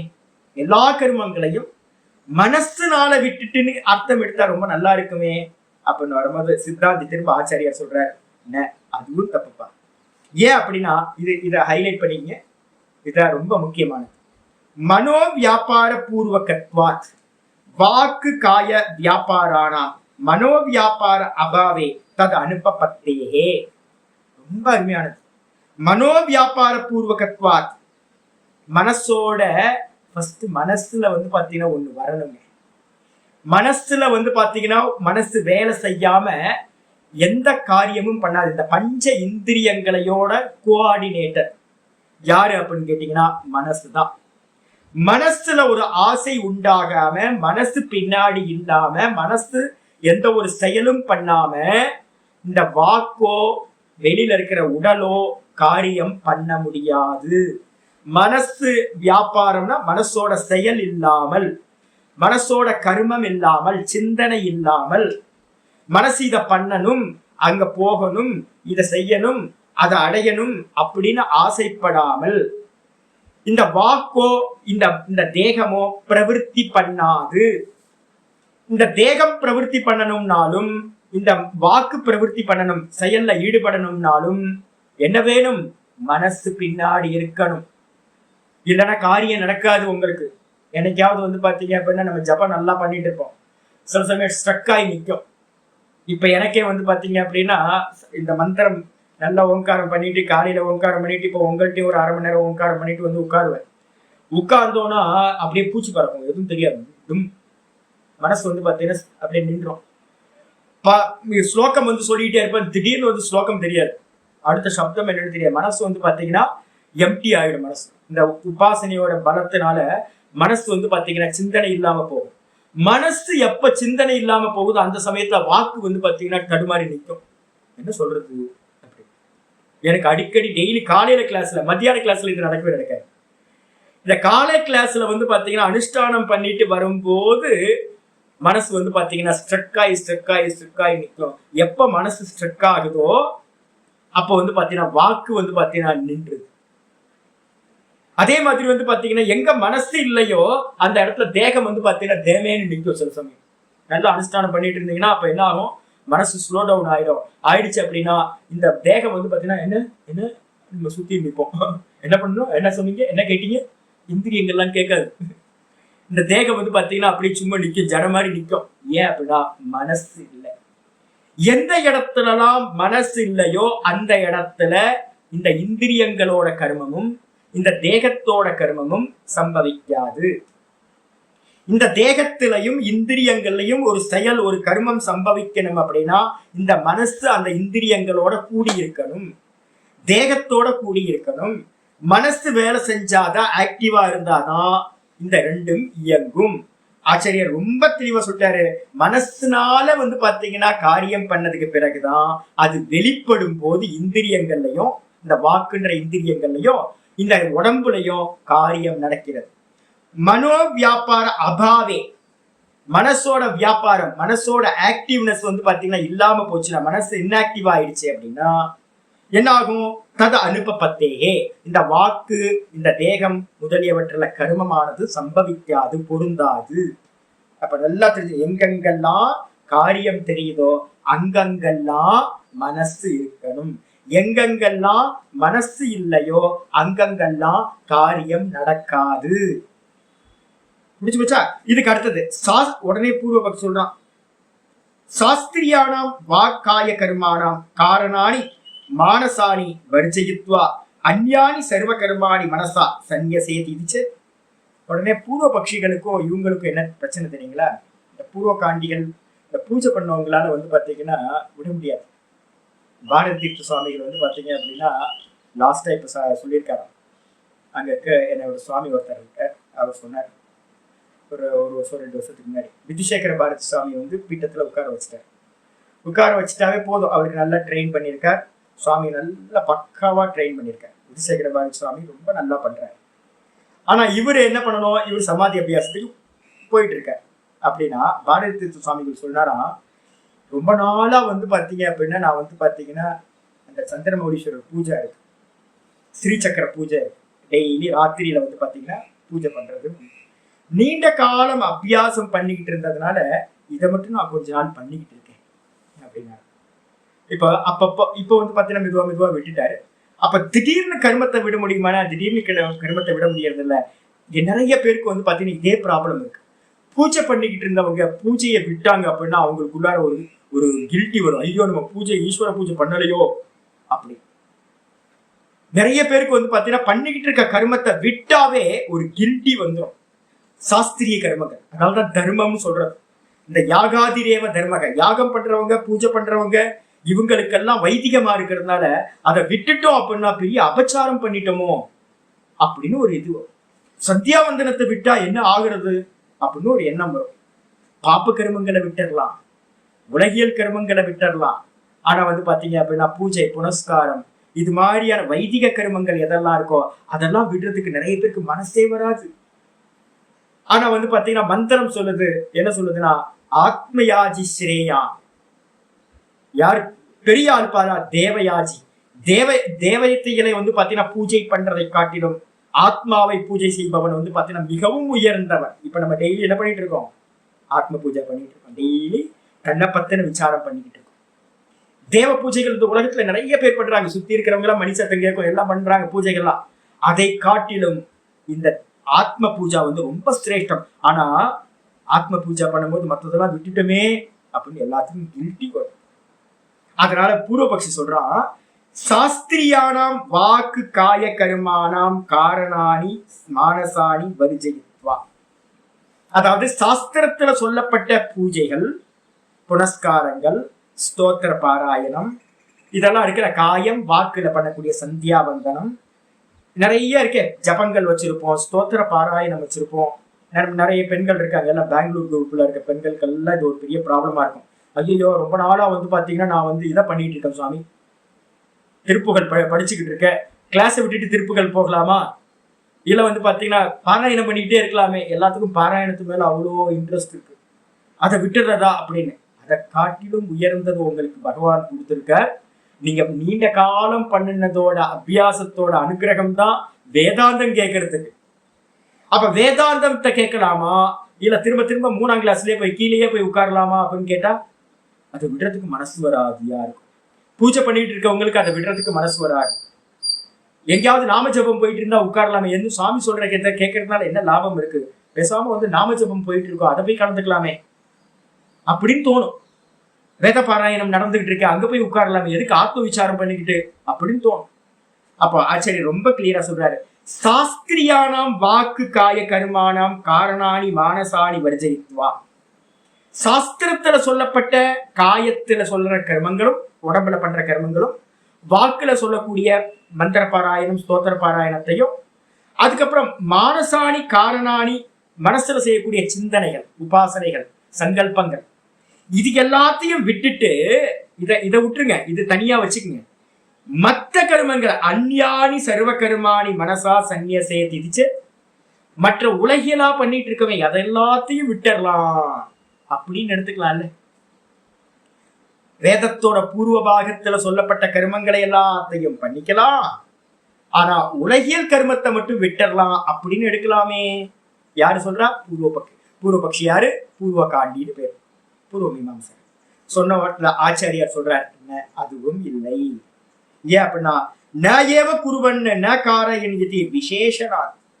அந்த இதுல வந்து 5:13 வந்து பாத்தீங்க அப்படின்னா சொல்லும் போதே சொல்லுது, அவன் என்னன்னா சர்வகர்மாணி மனசா சந்நியஸ்யாஸ்தே சுகம்பசி நவத்வாரே புரேதேகி நைவ குருவன் ந காரயன். அவன் எதையும் செய்வதும் இல்லை, எதையும் செய்விப்பதும் இல்லை. நல்லா புரிஞ்சுங்க. இந்த பார்ட் வந்து பாத்தீங்கன்னா எங்க வருது அப்படின்னா, நான் 2 சன்னியாசம் சொல்றேன்னா, விவிதிஷா சன்னியாசம், வித்வத் சன்னியாசம். இந்த விவிதிஷா சன்னியாசத்துல என்ன இருக்குன்னு கேட்டீங்கன்னா, நீங்க மரண பரியந்தம் கர்மா நடக்கும், ஆனா எல்லா கர்மத்தையும் என்ன பண்ணணும்? ஈஸ்வரார்ப்பணம் ஈஸ்வரார்ப்பணம் ஈஸ்வரார்ப்பணம் அப்படிதான் பண்ணணும். அனேன கர்மேன மே அங்காணி சம்ஸ்கிரியந்தே, என்னுடைய அங்கங்கள் இந்த கர்மத்தினால் சுத்தி ஆகட்டும், இதை நான் ஈஸ்வரார்ப்பணம் பண்றேன் அப்படின்னு தான் சன்னியாசிகள் கர்மம் பண்ணணும். விவிதிஷாவா இருந்தா. வித்வத் சன்னியாசம் எடுத்துக்கிறோம் அப்படின்னு கேட்டீங்கன்னா 13வது மந்திரத்துல சொன்னதெல்லாம் வித்வத் சன்னியாசம் சொல்லப்பட்டிருக்கு, 5வது அத்தியாயம் 13வது மந்திரத்துல. இந்த வித்வத் சன்னியாசத்துல வந்து பாத்தீங்கன்னா கர்மயோகமும் வராது, வேற எந்த கர்மமும் வராது. ஏன் அப்படின்னு கேட்டீங்கன்னா தான் தான் தான் தான்ல நிக்கிறதுக்காக தான் வித்வத் சன்னியாசம் எடுக்கிறது. அப்ப தான் தான் தான் தான்ல நிக்கணும் அப்படின்னா, தன்னோட ஸ்புரணத்துல நிக்கணும் அப்படின்னா வெளியில எந்த கர்மமும் பண்ண முடியாது. அது வைதிகமா இருக்கட்டும், இதா இருக்கட்டும். இப்ப வந்து பாத்தீங்கன்னா நான் சனிக்கிழமை வந்து பாத்தீங்கன்னா ஒரு பூஜை பண்றோம், கோயிலுக்குலாம் போறோம், நிறைய க்ஷேத்ராடனம் பண்றோம், நிறைய பேருக்கு வந்து பாத்தீங்கன்னா நிறைய தானம் பண்றோம், எல்லாம் பண்றோம். இதெல்லாம் இருக்கா அப்படின்னா இருக்கு. ஆனா எல்லாத்தையும் எப்படி பண்றேன் அப்படின்னு கேட்டீங்கன்னா, எல்லாம் ஈஸ்வரார்ப்பணம் விராட்டுக்கு நான் பண்றேன் அப்படின்னு, ஈஸ்வரனுக்கு பண்றேன் அப்படின்னு எல்லாத்தையும் பாவிச்சு பண்றது. என்னுடைய அங்கங்களும் என்னுடைய மனசும் சுத்தி ஆகட்டும்னு பண்றது. இதே வந்து நான் நிஷ்டைக்கு போறேன்னு வச்சுங்க, படிச்சு கொடுக்கறது கூட இதோட வாக்கு காரியம் தான். இப்ப நான் உங்களுக்கு படிச்சு கொடுக்குறேன், படிச்சு கொடுத்துட்டு இருந்தா தான் நிக்க முடியுமா? யோசிச்சு பாருங்க. மனசு எவ்வளவு வேலை செய்யணும் யோசிச்சு பாருங்க. இப்ப நான் ஒண்ணு பேசுறேன் அப்படின்னா ரொம்ப ஆச்சரியம் பாருங்களேன், இந்த வாக்கு இவ்வளவு வேகமா பேசுது. இந்த வாக்கு பேசுறதுக்கு பின்னாடி இந்த சப்தங்களை தயார் பண்ணி கொடுக்கறது யாரு? மனசு அவ்வளவு வேகமா இயங்கிக்கிட்டு இருக்கு. மனசுக்கு பின்னாடி வந்து பாத்தீங்கன்னா புத்தி அவ்வளோ சாலிடா வந்து பாத்தீங்கன்னா அர்த்தங்களை கொடுக்குது. இல்லைன்னா இவ்வளவு வேகமா வந்து பாத்தீங்கன்னா இந்த வாக்கு பேசாது உங்களுக்கு. அப்ப பின்னாடி மனசு இருக்கு. மனசு நிக்குதா அப்படின்னு கேட்டீங்கன்னா நிக்கல. அப்போ வேதாந்தம் படிச்சு கொடுக்கிற காரியம் கூட வந்து எங்க நடக்கும் அப்படின்னா சிரவண மனனத்துல பண்ணும்போது நடக்கும். ஒருத்தன் நிதித்தியாசனத்துல வித்வத் சந்நியாசம் எடுத்துக்கிட்டு போறான் அப்படின்னா எல்லா கர்மத்தையும் படிச்சு கொடுக்கிற கர்மம் கூட அவனுக்கு சித்திக்காது. அப்ப படிச்சு கொடுக்கறதே சித்திக்காது அப்படின்னு கேட்டீங்கன்னா ஜபம் சித்திக்குமா சுவாமி அப்படின்னு கேட்டீங்கன்னா 18வது அத்தியாயத்துல விவிக்த சேவி லகுவாசி எதவாக்காய மானசக நித்தியம் தியான யோக பரமோன்னு ஒரு சப்தம் இருக்கு. அங்க சொல்றாரு நிதித்தியாசனத்துல போறவனுக்கு ஜபம் கூட பண்ண முடியாதுன்னு சொல்றாரு. இந்த ஓங்கார ஜபம் இருக்குல்ல, அது கூட வந்து பாத்தீங்கன்னா ஆரம்பத்துல தான் பண்ண முடியும், அதுக்கப்புறம் அதுவும் பண்ண முடியாது.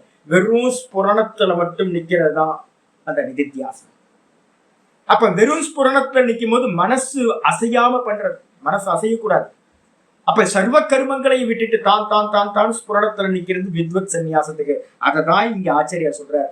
இப்ப இங்க போயிட்டு இருக்க பிரகரணம் எந்த விஷயம் அப்படின்னு கேட்டா வித்வத் சந்நியாசத்தை பத்தின விஷயத்த பேசிட்டு இருக்க.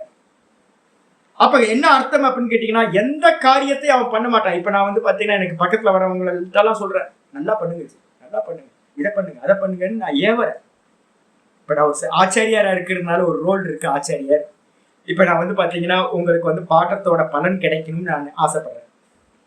இப்ப நம்ம படிச்சுக்கிட்டு இருக்க வித்யா உங்களுக்கு பிரயோஜனம் ஆகணும்.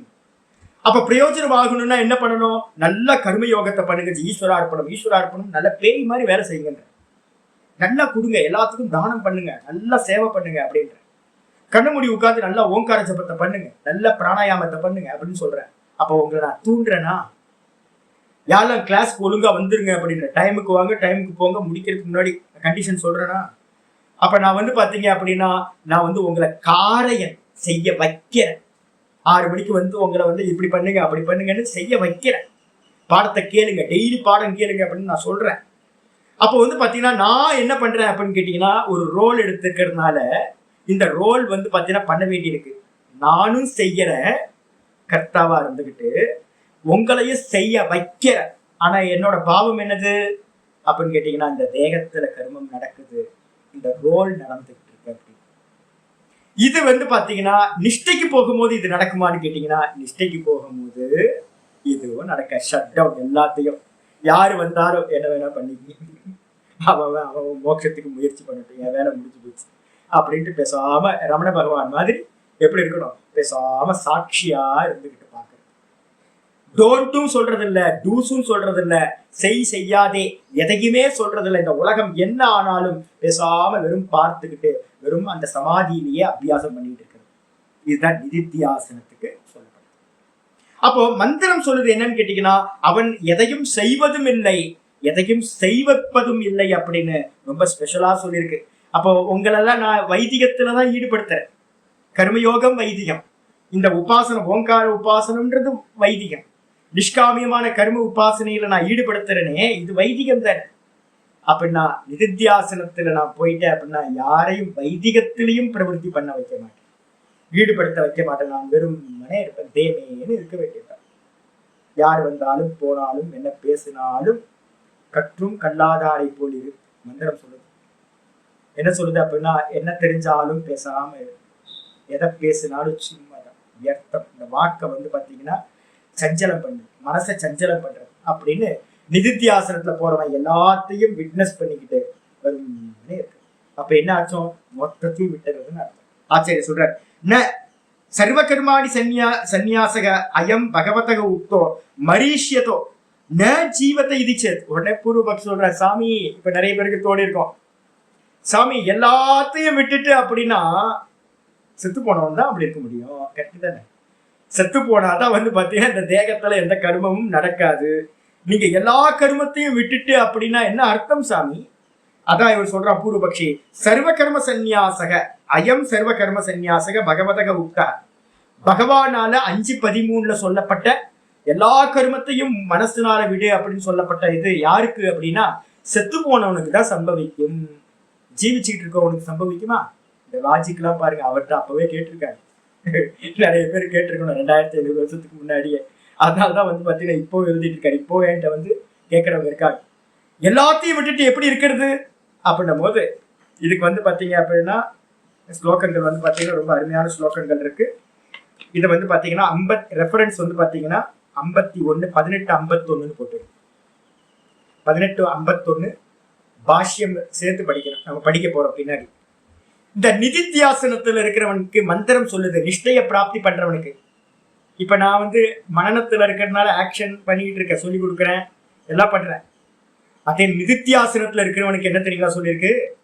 எல்லா கருமத்தையும் விட்டுட்டு எப்படி புத்தியா விசுத்தோ யுக்தா திருத்யாத்மானம் நியம்யச சப்தாதீன் விஷயான் த்யக்த்வா ராகத்வேஷௌ விதஸ்யச. ஒரு அருமையான சப்தம் சொல்லுது. என்னன்னு கேட்டீங்கன்னா, புத்தியா விசுத்தையா யுக்தோ. புத்திய பாத்தீங்கன்னா ரொம்ப கிளியரா, ஒன்னும் அடைய வேணாம் அப்படின்னு கிளியர் ஆக்கிக்கிட்டு, திருத்யாத்மானம் நியம்யச, இந்த மனசை பாத்தீங்கன்னா தைரியத்தோட இந்த புலன்களை சென்சார்கன்ஸ் எல்லாத்தையும் கண்ட்ரோல் பண்ணிக்கிட்டு, சப்தம் ரூபம் ரசம் கண்டம் ஸ்பர்ஷம் சொல்லக்கூடிய 5 இந்திரிய கருமங்களையும் சப்தாதின் விஷயான் தியக்துவா, அதான் முக்கியமான வார்த்தை. சப்தம் ரூபம் ரசம் கண்டம் ஸ்பர்ஷம் சொல்லக்கூடிய எல்லா இந்திரிய விஷயங்களையும் தியாகம் செய்துவிட்டு விருப்பு வெறுப்பு இல்லாதவனாக இருக்கட்டும். நிதித்தியாசனத்துக்கு ஒரு 5 ஸ்லோகம் இருக்கு, அதுல ஒரு ஸ்லோகம் இது. சொல்லும் போது பாத்தீங்கன்னா யாராவது கேட்பாங்க, என்னப்பா இது எல்லா சப்த ரூபரச கந்தத்தெல்லாம் விட முடியுமா? காது இருந்தா காது சப்தத்தை தானே கேட்கும், கண்ணு இருந்தா ரூபத்தை பார்க்குமே. அப்ப இந்திரிய விஷயங்கள் எல்லாம் பாத்தீங்கன்னா எப்படி முடியும்? செத்து போனவனுக்கு தான் இது எதுவுமே நடக்காது. செத்தவனுக்கு பாத்தீங்கன்னா காது கேட்காது, கண்ணு பார்க்காது, எதுவும் பண்ணாது. அத உயிரோட இருக்கிறவன் எப்படி பண்றது அப்படின்னு கேள்வி வரும்போது ஆச்சாரியர் சொல்றாரு, சப்தக சாமர்த்தியா சரீரஸ்திதி மாத்திரான் கேவலான் முக்துவா. அங்க ஆச்சாரியர் பாஷத்துல சொல்றாரு, சரீரத்துக்கு என்ன அவசியம்? நான் சொன்னல 3. நம்ம இவர் பாத்தீங்கன்னா நித்யானந்த சுவாமி சொல்லியிருக்காரு, வியர்த்தா குழி, பசி வந்தா சாப்பிடு, தூக்கம் வந்தா தூ. நார்த் இந்தியாவில சொல்லுவாங்க கானா பீனா சோனா, இந்த 3 தான் சன்னியாசி. சாப்பிடு, குடி, ஏதாவது தாகம் வந்தா குடி, தூ, கானா பீனா சோனா. இதேதான் பாத்தீங்கன்னா இவரும் சொல்லியிருக்காரு, சன்னியாசிக்கு என்னப்பா வேலை? நிஷ்டை உள்ளவனுக்கு என்னது? எப்ப பாத்தீங்கன்னா வியர்க்குதோ குடி, எப்ப தூக்கம் வருதோ தூங்கு, எப்ப பசிக்குதோ யார்கிட்ட போய் கேட்டு சாப்பிடு. இதான் நிதித்தியாசனத்துக்கு. ரமண பகவானோட லைஃப் ஸ்டைல் இப்படிதான் இருந்திருக்கு. இதேதான் நிதித்தியாசனத்துக்கு பாத்தீங்கன்னா லைஃப் ஸ்டைலா சொல்லப்பட்டிருக்கு. சரீர ஸ்திதிக்கு, இந்த சரீரம் நிக்கிறதுக்கு என்ன அவசியமோ, சரீரம் நிக்கிறதுக்கு வீடியோ தேவையா, ஆடியோ தேவையா, இல்ல எங்கேயாவது போகணுமா வரணுமா, ஒன்றும் தேவையில்லை. வேலைக்கு பாத்தீங்கன்னா ஒரு வேலைக்கு ஒரு உணவு இருந்தா போதும், 8-10 கவலம் இருந்தா ஒரு நாளைக்கு போதும், அதுக்கு மேல தேவையில்லை. கௌப்பீனமே அதிகம். ஒரு கௌப்பீனம் கட்டிக்கலாம். யாராவது பாக்குறவங்களா இருந்தாங்கன்னா, இல்லைன்னா அது கூட தேவையில்லை, ஒரு கௌப்பீனம் கட்டிக்கிட்டு இருக்கலாம். ஒரு கௌப்பீனம் கட்டிக்கிட்டு பேசாம இருக்கலாம். குளிர்காலம் இருந்துச்சுன்னா இருக்கிற கந்தையில கட்டிக்கிட்டு பேசாம மேல போத்திக்கிட்டு இருக்கலாம். அப்ப மந்திரம் சொல்லுது என்னன்னு கேட்டீங்கன்னா, எல்லாத்தையும் விட்டுட்டுனா என்ன அர்த்தம் அப்படின்னு கேட்டீங்கன்னா, எல்லாத்தையும் விட முடியாது. இந்த தேகம் இருக்கிறதுக்கு எவ்வளவு அவசியமோ, அவசியமானது தேகம் நிக்கிறதுக்கு என்ன சாமி? நான் ஒண்ணும் இல்லைங்க, சாப்பாடு மட்டும்தான் தேகம் நிக்கிறதுக்கு தேவை. தேகம் இருக்கிறதுக்கு சாப்பாடு மட்டும். வெறும் அந்த ஒருவேளை ஃபுட்டை பாத்தீங்கன்னா அயாச்சிதமா எது வருதோ அதுலயே பாத்தீங்கன்னா பல விதங்கள் இருக்கு. எடுத்துக்கிட்டு பேசாம இருக்கிறது அப்படின்னு பகவான் பாத்தீங்கன்னா நியமம் வச்சிருக்காரு. ஸ்லோகத்துல கீதாச்சாரியர் சொல்ற.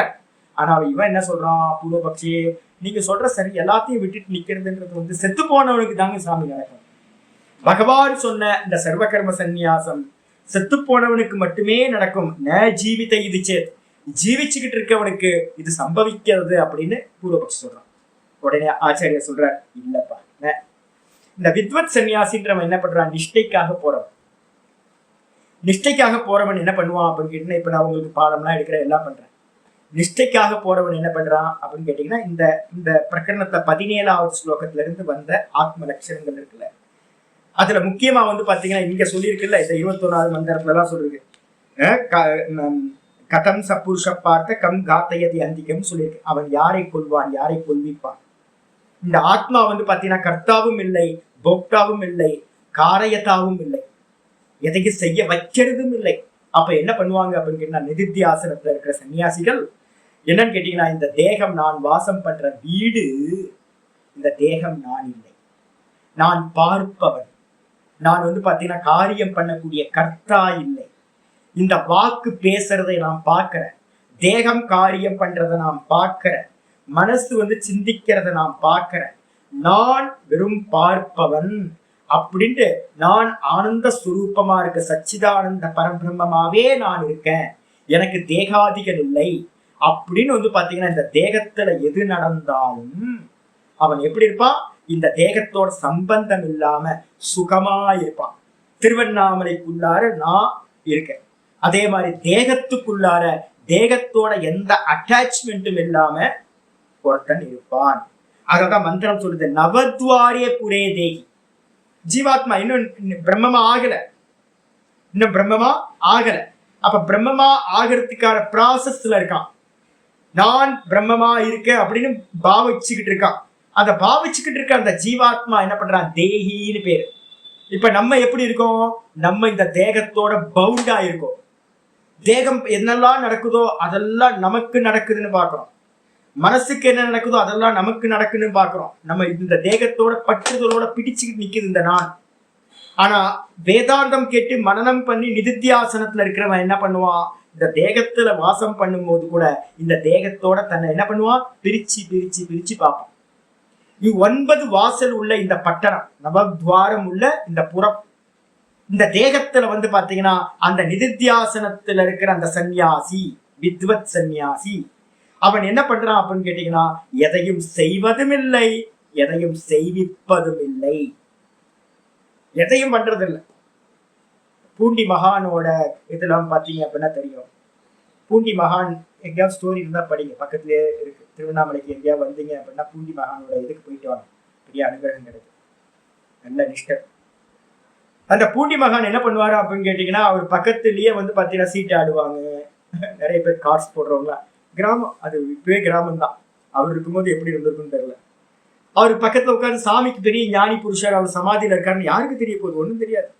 அவர் பக்கத்துல வந்து பாத்தீங்கன்னா சீட்டு விளையாடுவாங்க, அசிங்கமா பேசுவாங்க, என்னென்ன நடக்கும், எல்லாம் நடக்கும். கொஞ்சம் பேர் வந்து பகல்ல வந்து பாத்தீங்கன்னா மான மரியாதை போட்டு நமஸ்காரம் பண்ணி பூஜை பண்ணுவாங்க.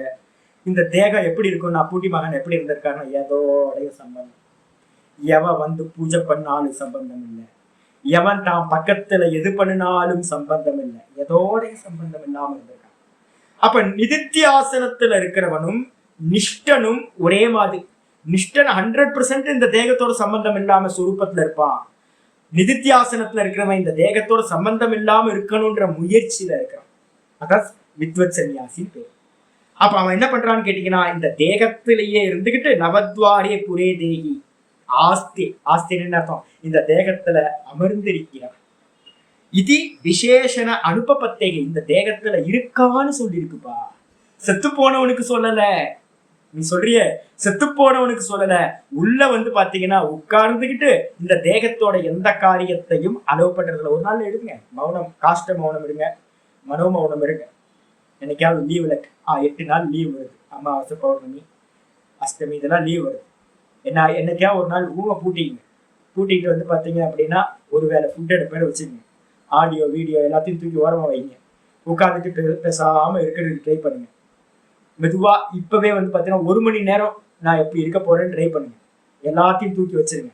தூக்கி வச்சுட்டு குவைட்டா வந்து பாத்தீங்கன்னா கண்களை மூடிக்கிட்டு உட்காருங்க. இப்ப நம்ம கண்களை மூடிட்டு தியானத்துக்கு உட்கார்றோம்ல, அப்ப தியானத்துக்கு உட்காரும் போது செத்தா போயிட்டோம். செத்து போகாம நம்ம என்ன பண்றோம், உள்ள இருக்கோம், தேகத்துக்குள்ளார இருந்துகிட்டு தேகத்துக்கான எந்த ஆக்ஷனும் பண்ணல. கையை மடக்கி வச்சிருக்கோம், காலை மடக்கி உட்கார்ந்து இருக்கோம், கண்களை க்ளோஸ் பண்ணிக்கிறோம், சப்தங்கள் பக்கம் கவனம் கொடுக்காம இருக்கும். அதுக்கப்புறம் மெதுவா மனசை வந்து பாத்தீங்கன்னா ஒரே தாட்ல கொண்டு வரோம். தியானம் பண்ணும்போது அந்த தாட்டும் இல்லாம பண்றதுக்கு என்ன உண்டோ அந்த முயற்சி பண்றோம். இதெல்லாம் எங்க பண்றோம், தேகத்துல இருந்துகிட்டு தேகத்தோட விஷயங்கள் எல்லாத்தையும் டிஸ்கனெக்ட் பண்றோம். தியானத்துல தானே பண்றோம். அப்ப உள்ள இருக்கீங்களான்னு கேட்டீங்கன்னா உள்ள இருக்கோம். செத்தா போயிட்டீங்க, இல்ல சாகல, உயிரோட இருந்துகிட்டு இந்த விஷயங்களை எல்லாத்தையும் டிஸ்கனெக்ட் பண்றோம்ல. அப்போ செத்து போனவனுக்கு வந்து நிதித்தியாசனம் சொல்லப்படல. எல்லாத்தையும் விட்டுட்டு இவன் சுகமா தான் ஸ்புரணத்துல நிக்கிறான்றது செத்து போனவனுக்கு சொல்லல. 9 வாசல் உள்ள இந்த பட்டணத்துல எந்த விஷயங்களையும் கிரகணம் பண்ணாம நிதித்தியாசனத்துல இருக்கவன் இருக்கின்றான், அமர்ந்திருக்கிறான். உள்ளுக்குள்ளார நான் இருக்கேன். செத்து போவன் ஆச்சாரிய சொல்ற. அதுக்கப்புறம் நகி சர்வகர்ம சந்நியாசேன மிருதஸ்ய தத்தேகே ஆசனம் சம்பவதி அக்குருவன் அகாரயதச்ச. அது மட்டும் இல்ல, சர்வகர்ம சந்நியாசம் எதுக்காக பண்றோம், தான் நிக்கிறது தான். சன்னியாசம் எப்பயுமே புரிஞ்சுங்க, சிரவணத்துக்காக பண்றது விவிதிஷா சந்நியாசம். நிஷ்டைக்காக பண்ணக்கூடிய சன்னியாசத்துக்கு பேர் வித்வத் சன்னியாசம். நிஷ்டனுக்கு ஆத்மானுபூதி அடைஞ்சவனுக்கு சன்னியாசம் தேவையில்லை, ரமண பகவான் மாதிரி. அப்போ நான் சன்னியாசம் எடுத்திருக்கிறது எதுக்காக? சிரவணத்துக்கோ மனநத்துக்கோ அப்புறம் எடுக்கிறேன் அப்படின்னா நிஷ்டைக்காக எடுக்கிறது. சர்வ கர்ம சந்நியாசேன மிருதஸ்ய, சர்வ கர்ம சந்நியாசத்தினால செத்து போனவனுக்கு தத்தேகே ஆசனம்.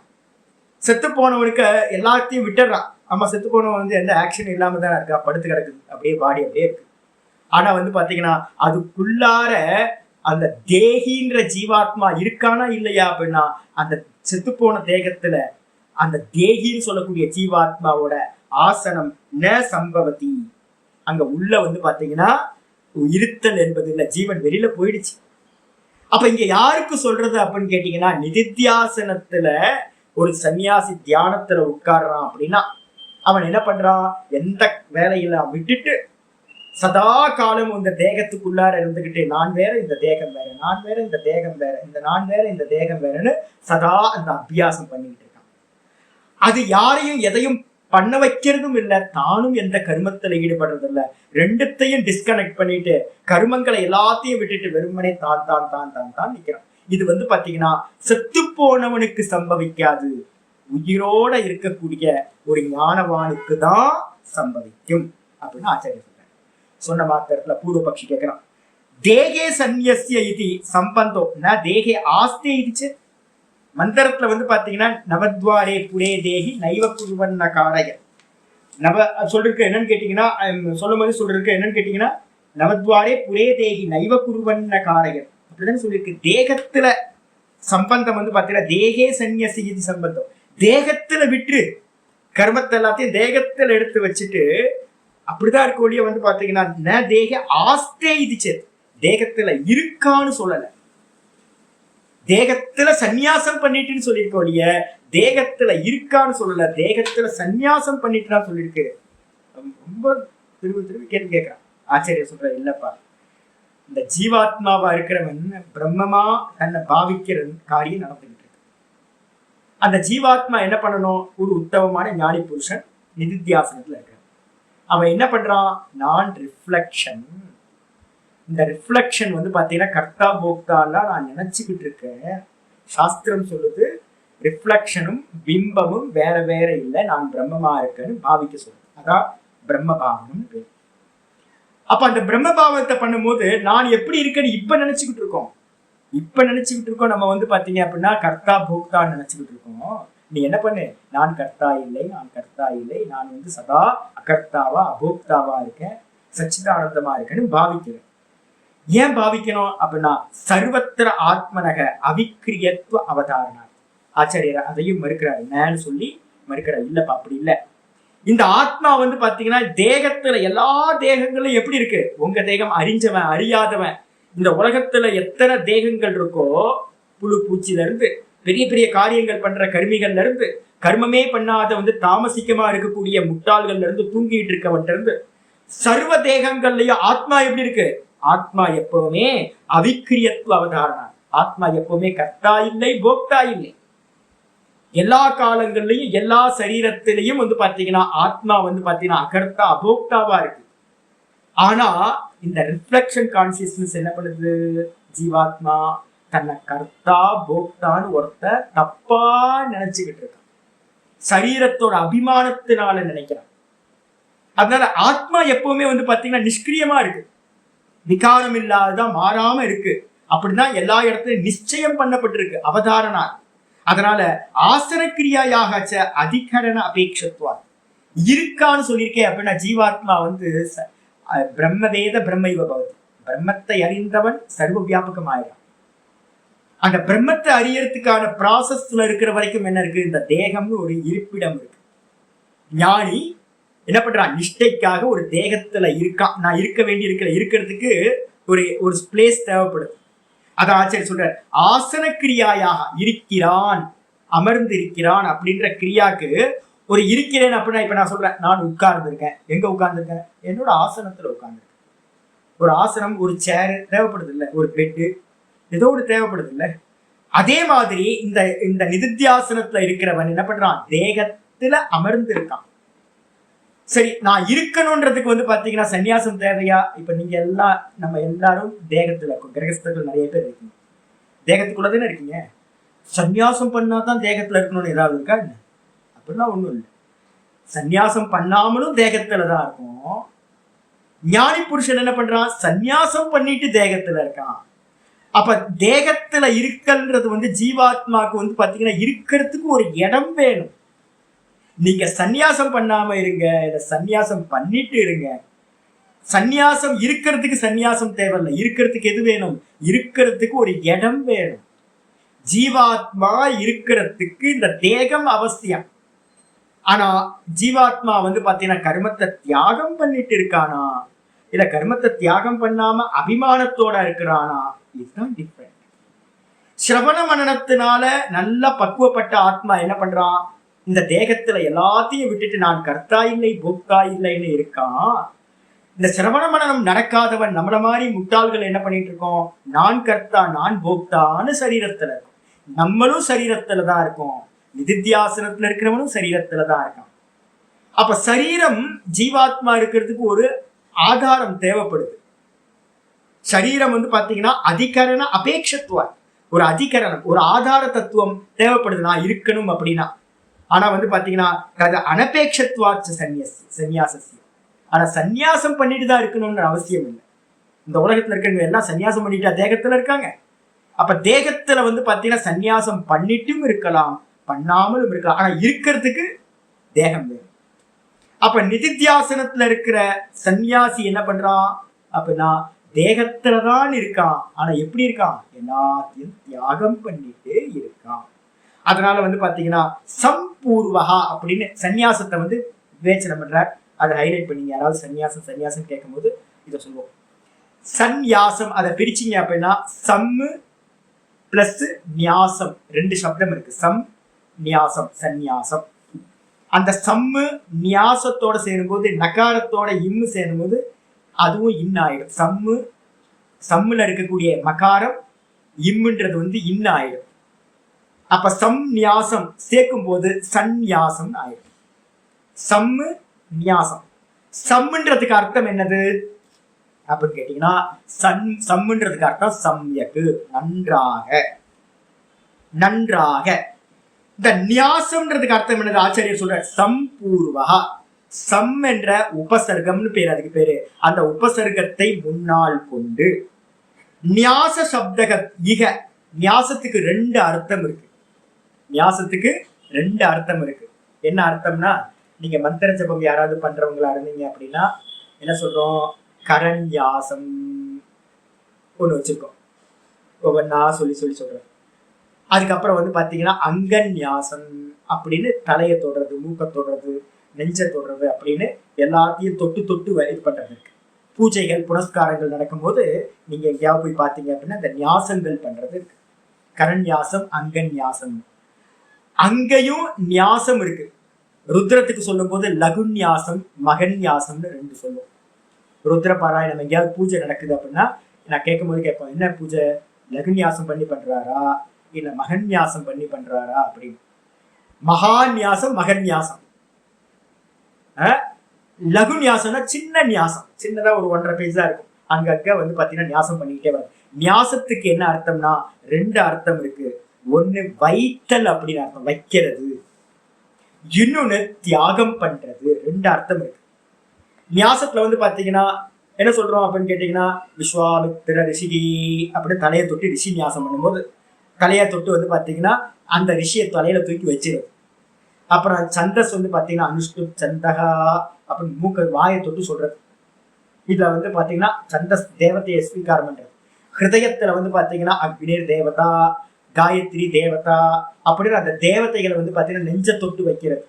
இது மாதிரி நியாசங்கள் பண்ணும்போது அந்தந்த அங்கங்கள்ல வைக்கிறதுன்னு இருக்கு. அந்தந்த தேவதைகளை ஏற்றி வைத்தல்.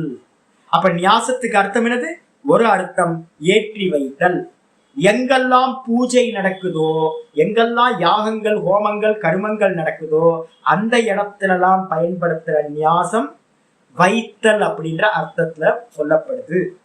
அந்தந்த அங்கங்கள்ல அந்தந்த தேவதைய வச்சு பண்ணணும்.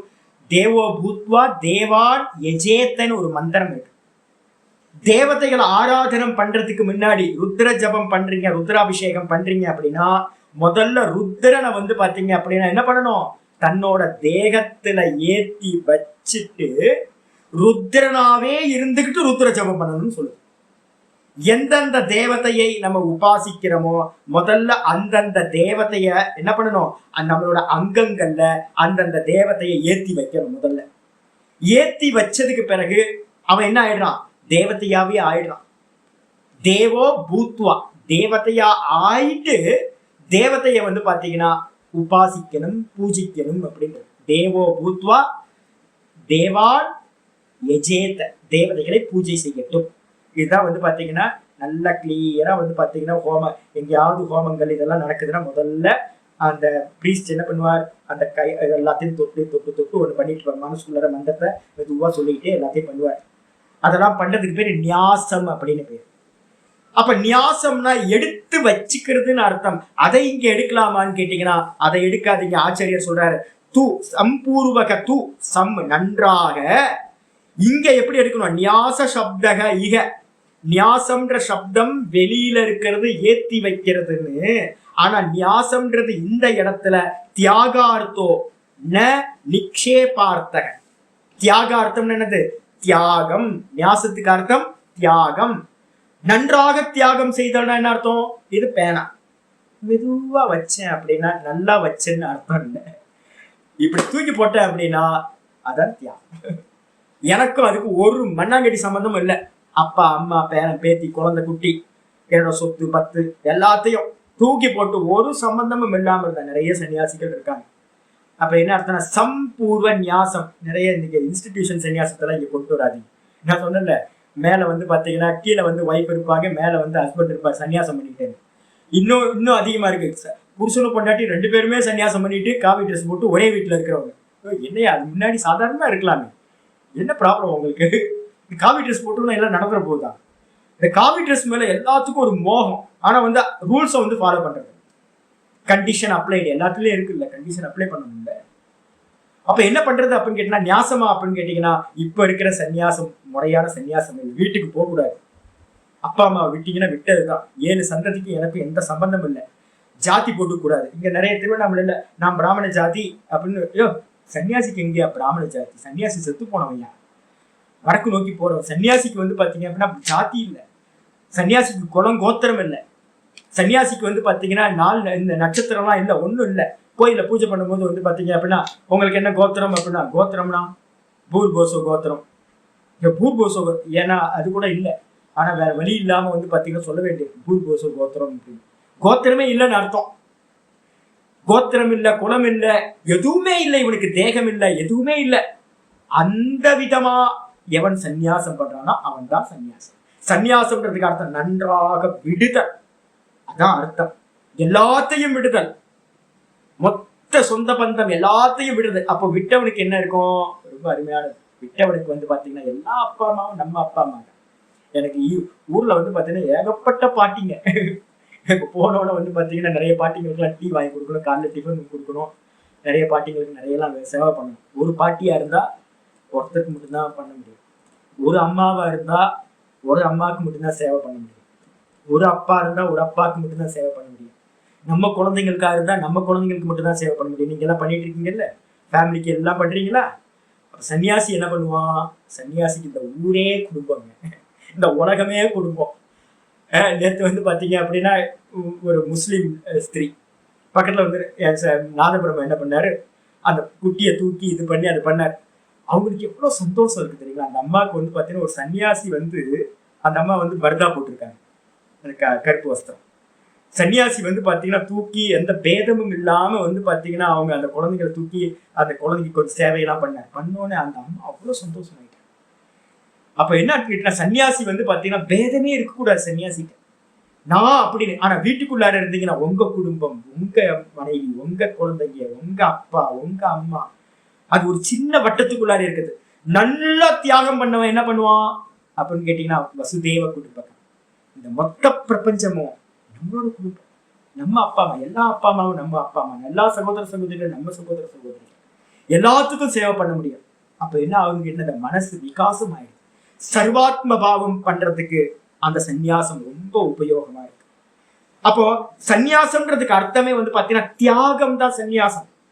அதனால நிக்ஷேபார்த்தக, நிக்ஷேபம்னா வைக்கிறது இருக்குல்ல, கர்மகாண்டத்துல அந்தந்த இடத்துல தேவதைகளை வைக்கிறது இருக்கே, அந்த அர்த்தத்தை இங்க சொல்ற.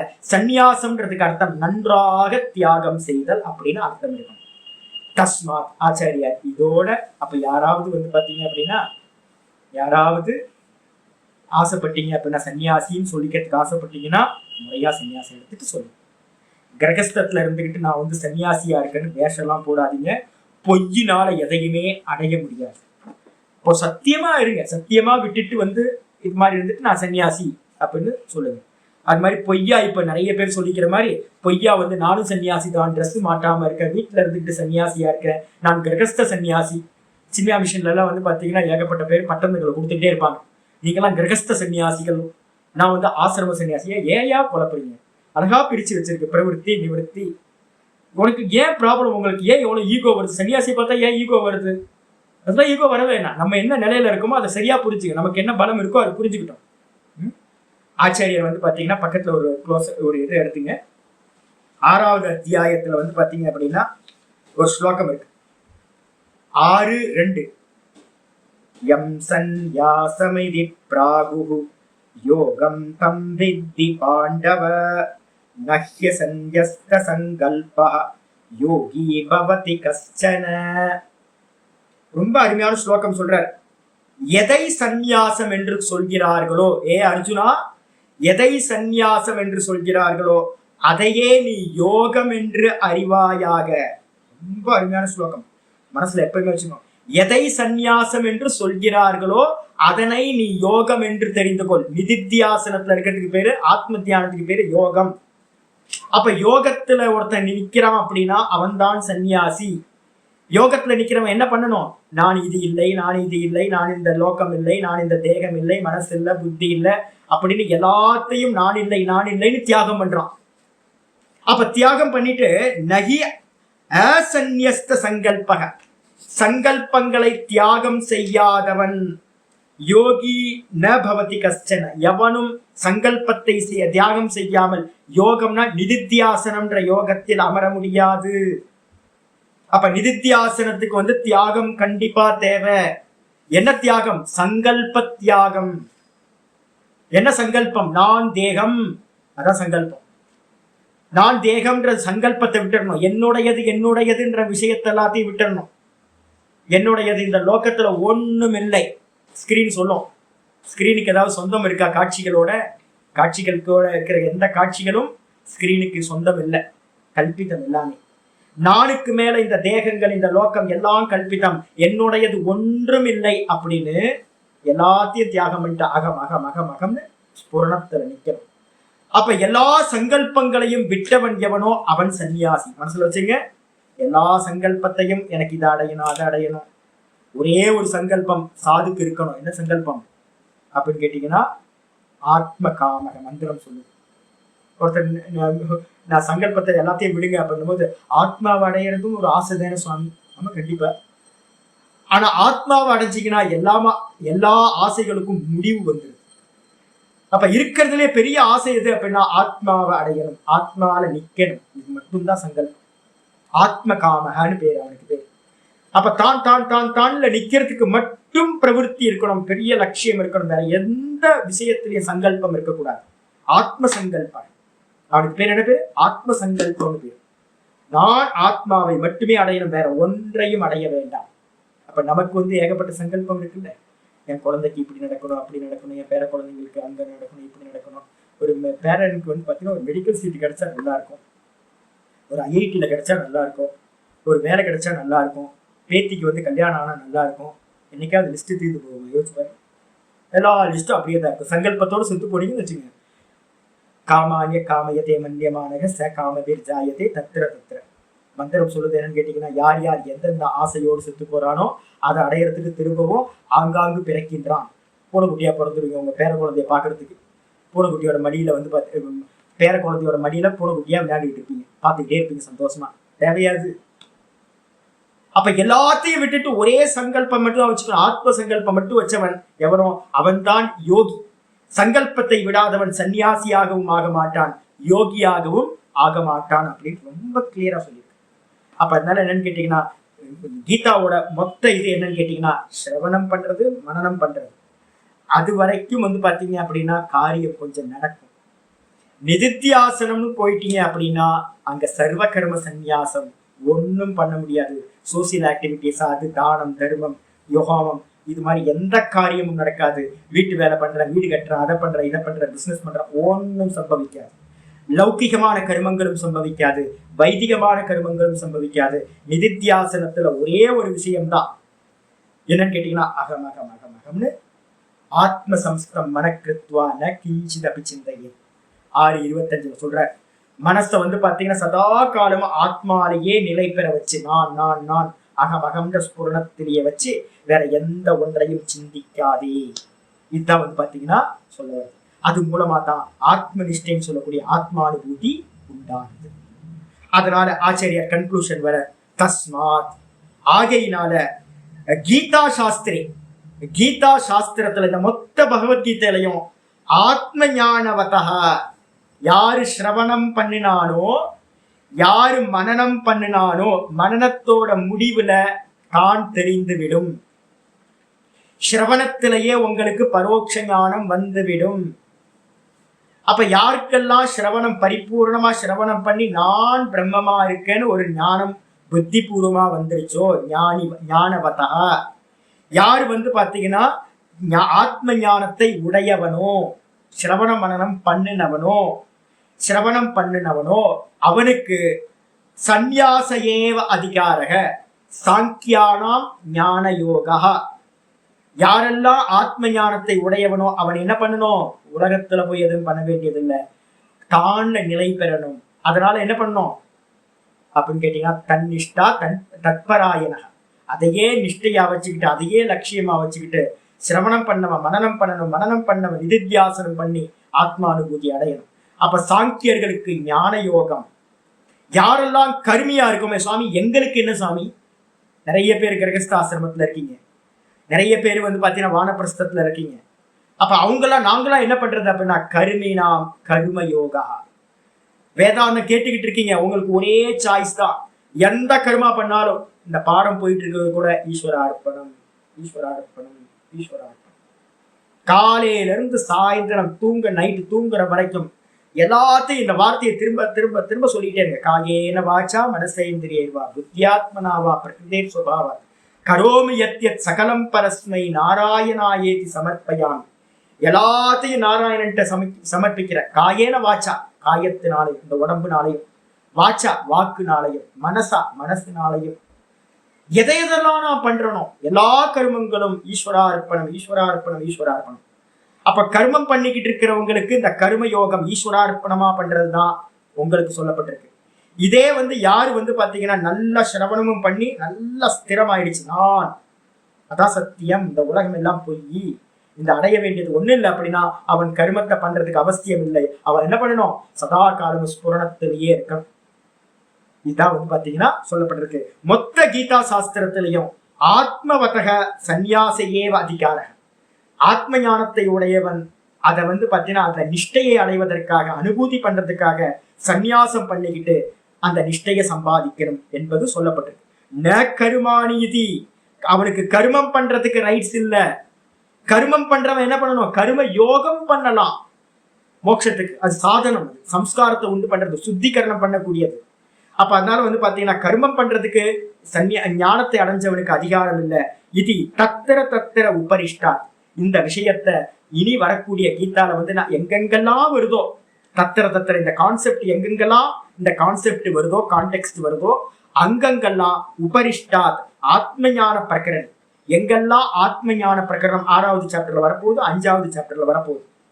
இதுக்கப்புறம் பாத்தீங்கன்னா இந்த இதுலயே 55க்கு மேல ஸ்திதப்பிரஞ லட்சணம் வரப்போகுது.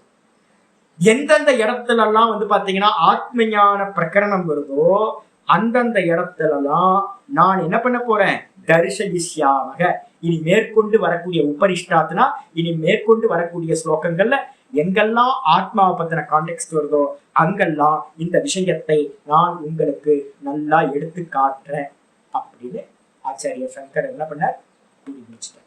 அப்ப நமக்கு 4 தெரிஞ்சுங்க. என்னது? கர்மம் கர்மயோகம். கர்மம் கர்மயோகம். யாரு கர்மத்துல இருக்கீங்களோ அவங்க எல்லாம் கர்மயோகத்தை பண்றது. கர்மயோகம் என்னது? சர்வம் ஈஸ்வரார்ப்பணம். ஈஸ்வரார்ப்பணம். யாருக்கெல்லாம் ஆத்ம ஞானம் நல்லா திடமாயிருக்கோ அவங்க என்ன பண்ணணும்? அனுபூதிக்காக மனனத்தையும் நிதித்தியாசனத்தையும் பண்ணிட்டு இருக்கணும். ஆத்ம ஞானத்தை உடையவனுக்கு கர்மம் சம்பவிக்காது, வெறும் அனுஷ்டானம் மட்டும்தான் சம்பவிக்கும். கர்மம் பண்றவங்களுக்கு, கிரகஸ்தர்களுக்கு வானப்பிரஸ்தர்களுக்கு என்ன பண்ணலாம்? அவங்க இருந்துகிட்டு எல்லா கர்மத்தையும் கர்மம் பண்ணலாம். ஆனா அதை எப்படி பண்ணணும்? ஈஸ்வரார்ப்பணமா பண்ணணும். இதுதான் 3வது அத்தியாயத்திலும் சொல்ல போறோம் அப்படின்னு முடிக்கிறேன். இதோட 21வது ஸ்லோகத்தோட விசாரம் வந்து ரொம்ப முக்கியமான ஸ்லோகம். அதனாலதான் இத்தனை நாள் எடுத்திருக்கு. அதனால பாத்தீங்கன்னா இதை திரும்ப திரும்ப கேளுங்க. இது லட்சியம். இதுக்கப்புறம் வண்டி வேகமா போக போகுது. நாளையில இருந்து ரொம்ப வேகமா ஸ்டார்ட் பண்ணிடலாம். கியரை மாத்திடலாம். வண்டி இவ்வளவு ஸ்லோவால இனிமேல் போகாது. ஓம் பூர்ணமத பூர்ணமிதம் பூர்ணாத் பூர்ணமுதச்யதே பூர்ணஸ்ய பூர்ணமாதாய பூர்ணமேவாவசிஷ்யதே. ஓம் சாந்தி சாந்தி சாந்தி. ஓம் ஸ்ரீ குருப்யோ நமः. ஹரி ஓம். ஓம் கீதா சாஸ்திரமிதம் புண்ணியம் யப்பட்டேத பரியதத்துமான் விஷ்ணோ பதமவாப்னோதி பயசோகாதிவர்ஜிதः. கீதாத்யயனசீலஸ்ய பிராணாயாமபரஸ்ய ச நைவ சந்தேஹி பாபானி பூர்வஜன்ம கிருதானி ச மலநிர்மோச்சனம் பும்சாம் ஜலஸ்நானம் தினே தினே. சகிருத்கீதாம்பசி ஸ்நானம் சம்சாரமலநாசனம். கீதாசு கீதா கர்த்தவ்யா கிமன்யை சாஸ்திரவிஸ்தரைः. या स्वयं पद्मनाभस्य मुखपद्मात् विनिश्रुता भारतामृत सर्वस्वं विष्णुवक्त्रात् विनिश्रुतं. गीता गंगोदकं पीत्वा पुनर्जन्म न विद्यते. सर्वोपनिषदो गावः दुग्धा गोपालनन्दनः. पार्थो वत्ससुधीर्भोक्ता दुग्धं गीतामृतं महत्. एकं शास्त्रं देवकी पुत्रगीतं एको देवो देवकी पुत्र एव. एको मन्त्रस्तस्य नामानि यानि कर्माप्येकं तस्य देवस्य सेवा. इति श्रीमद्भगवद्गीता माहात्म्यं सम्पूर्णम्. ஓம் ஸ்ரீ கிருஷ்ணாய பரமாத்மனே நமः. ஸ்ரீ கிருஷ்ண கிருஷ்ண கிருஷ்ண. உங்களுக்கு எல்லாத்துக்கும் பிடிஎஃப் அனுப்பியிருக்கேன். பிடிஎஃப் பிரிண்ட் அவுட் எடுத்து வச்சுக்கோங்க. நாளைக்கு புது பாட்டம் அந்த பிடிஎஃப்ல இருந்து ஆரம்பிக்கும். 22வது ஸ்லோகத்துல இருந்து.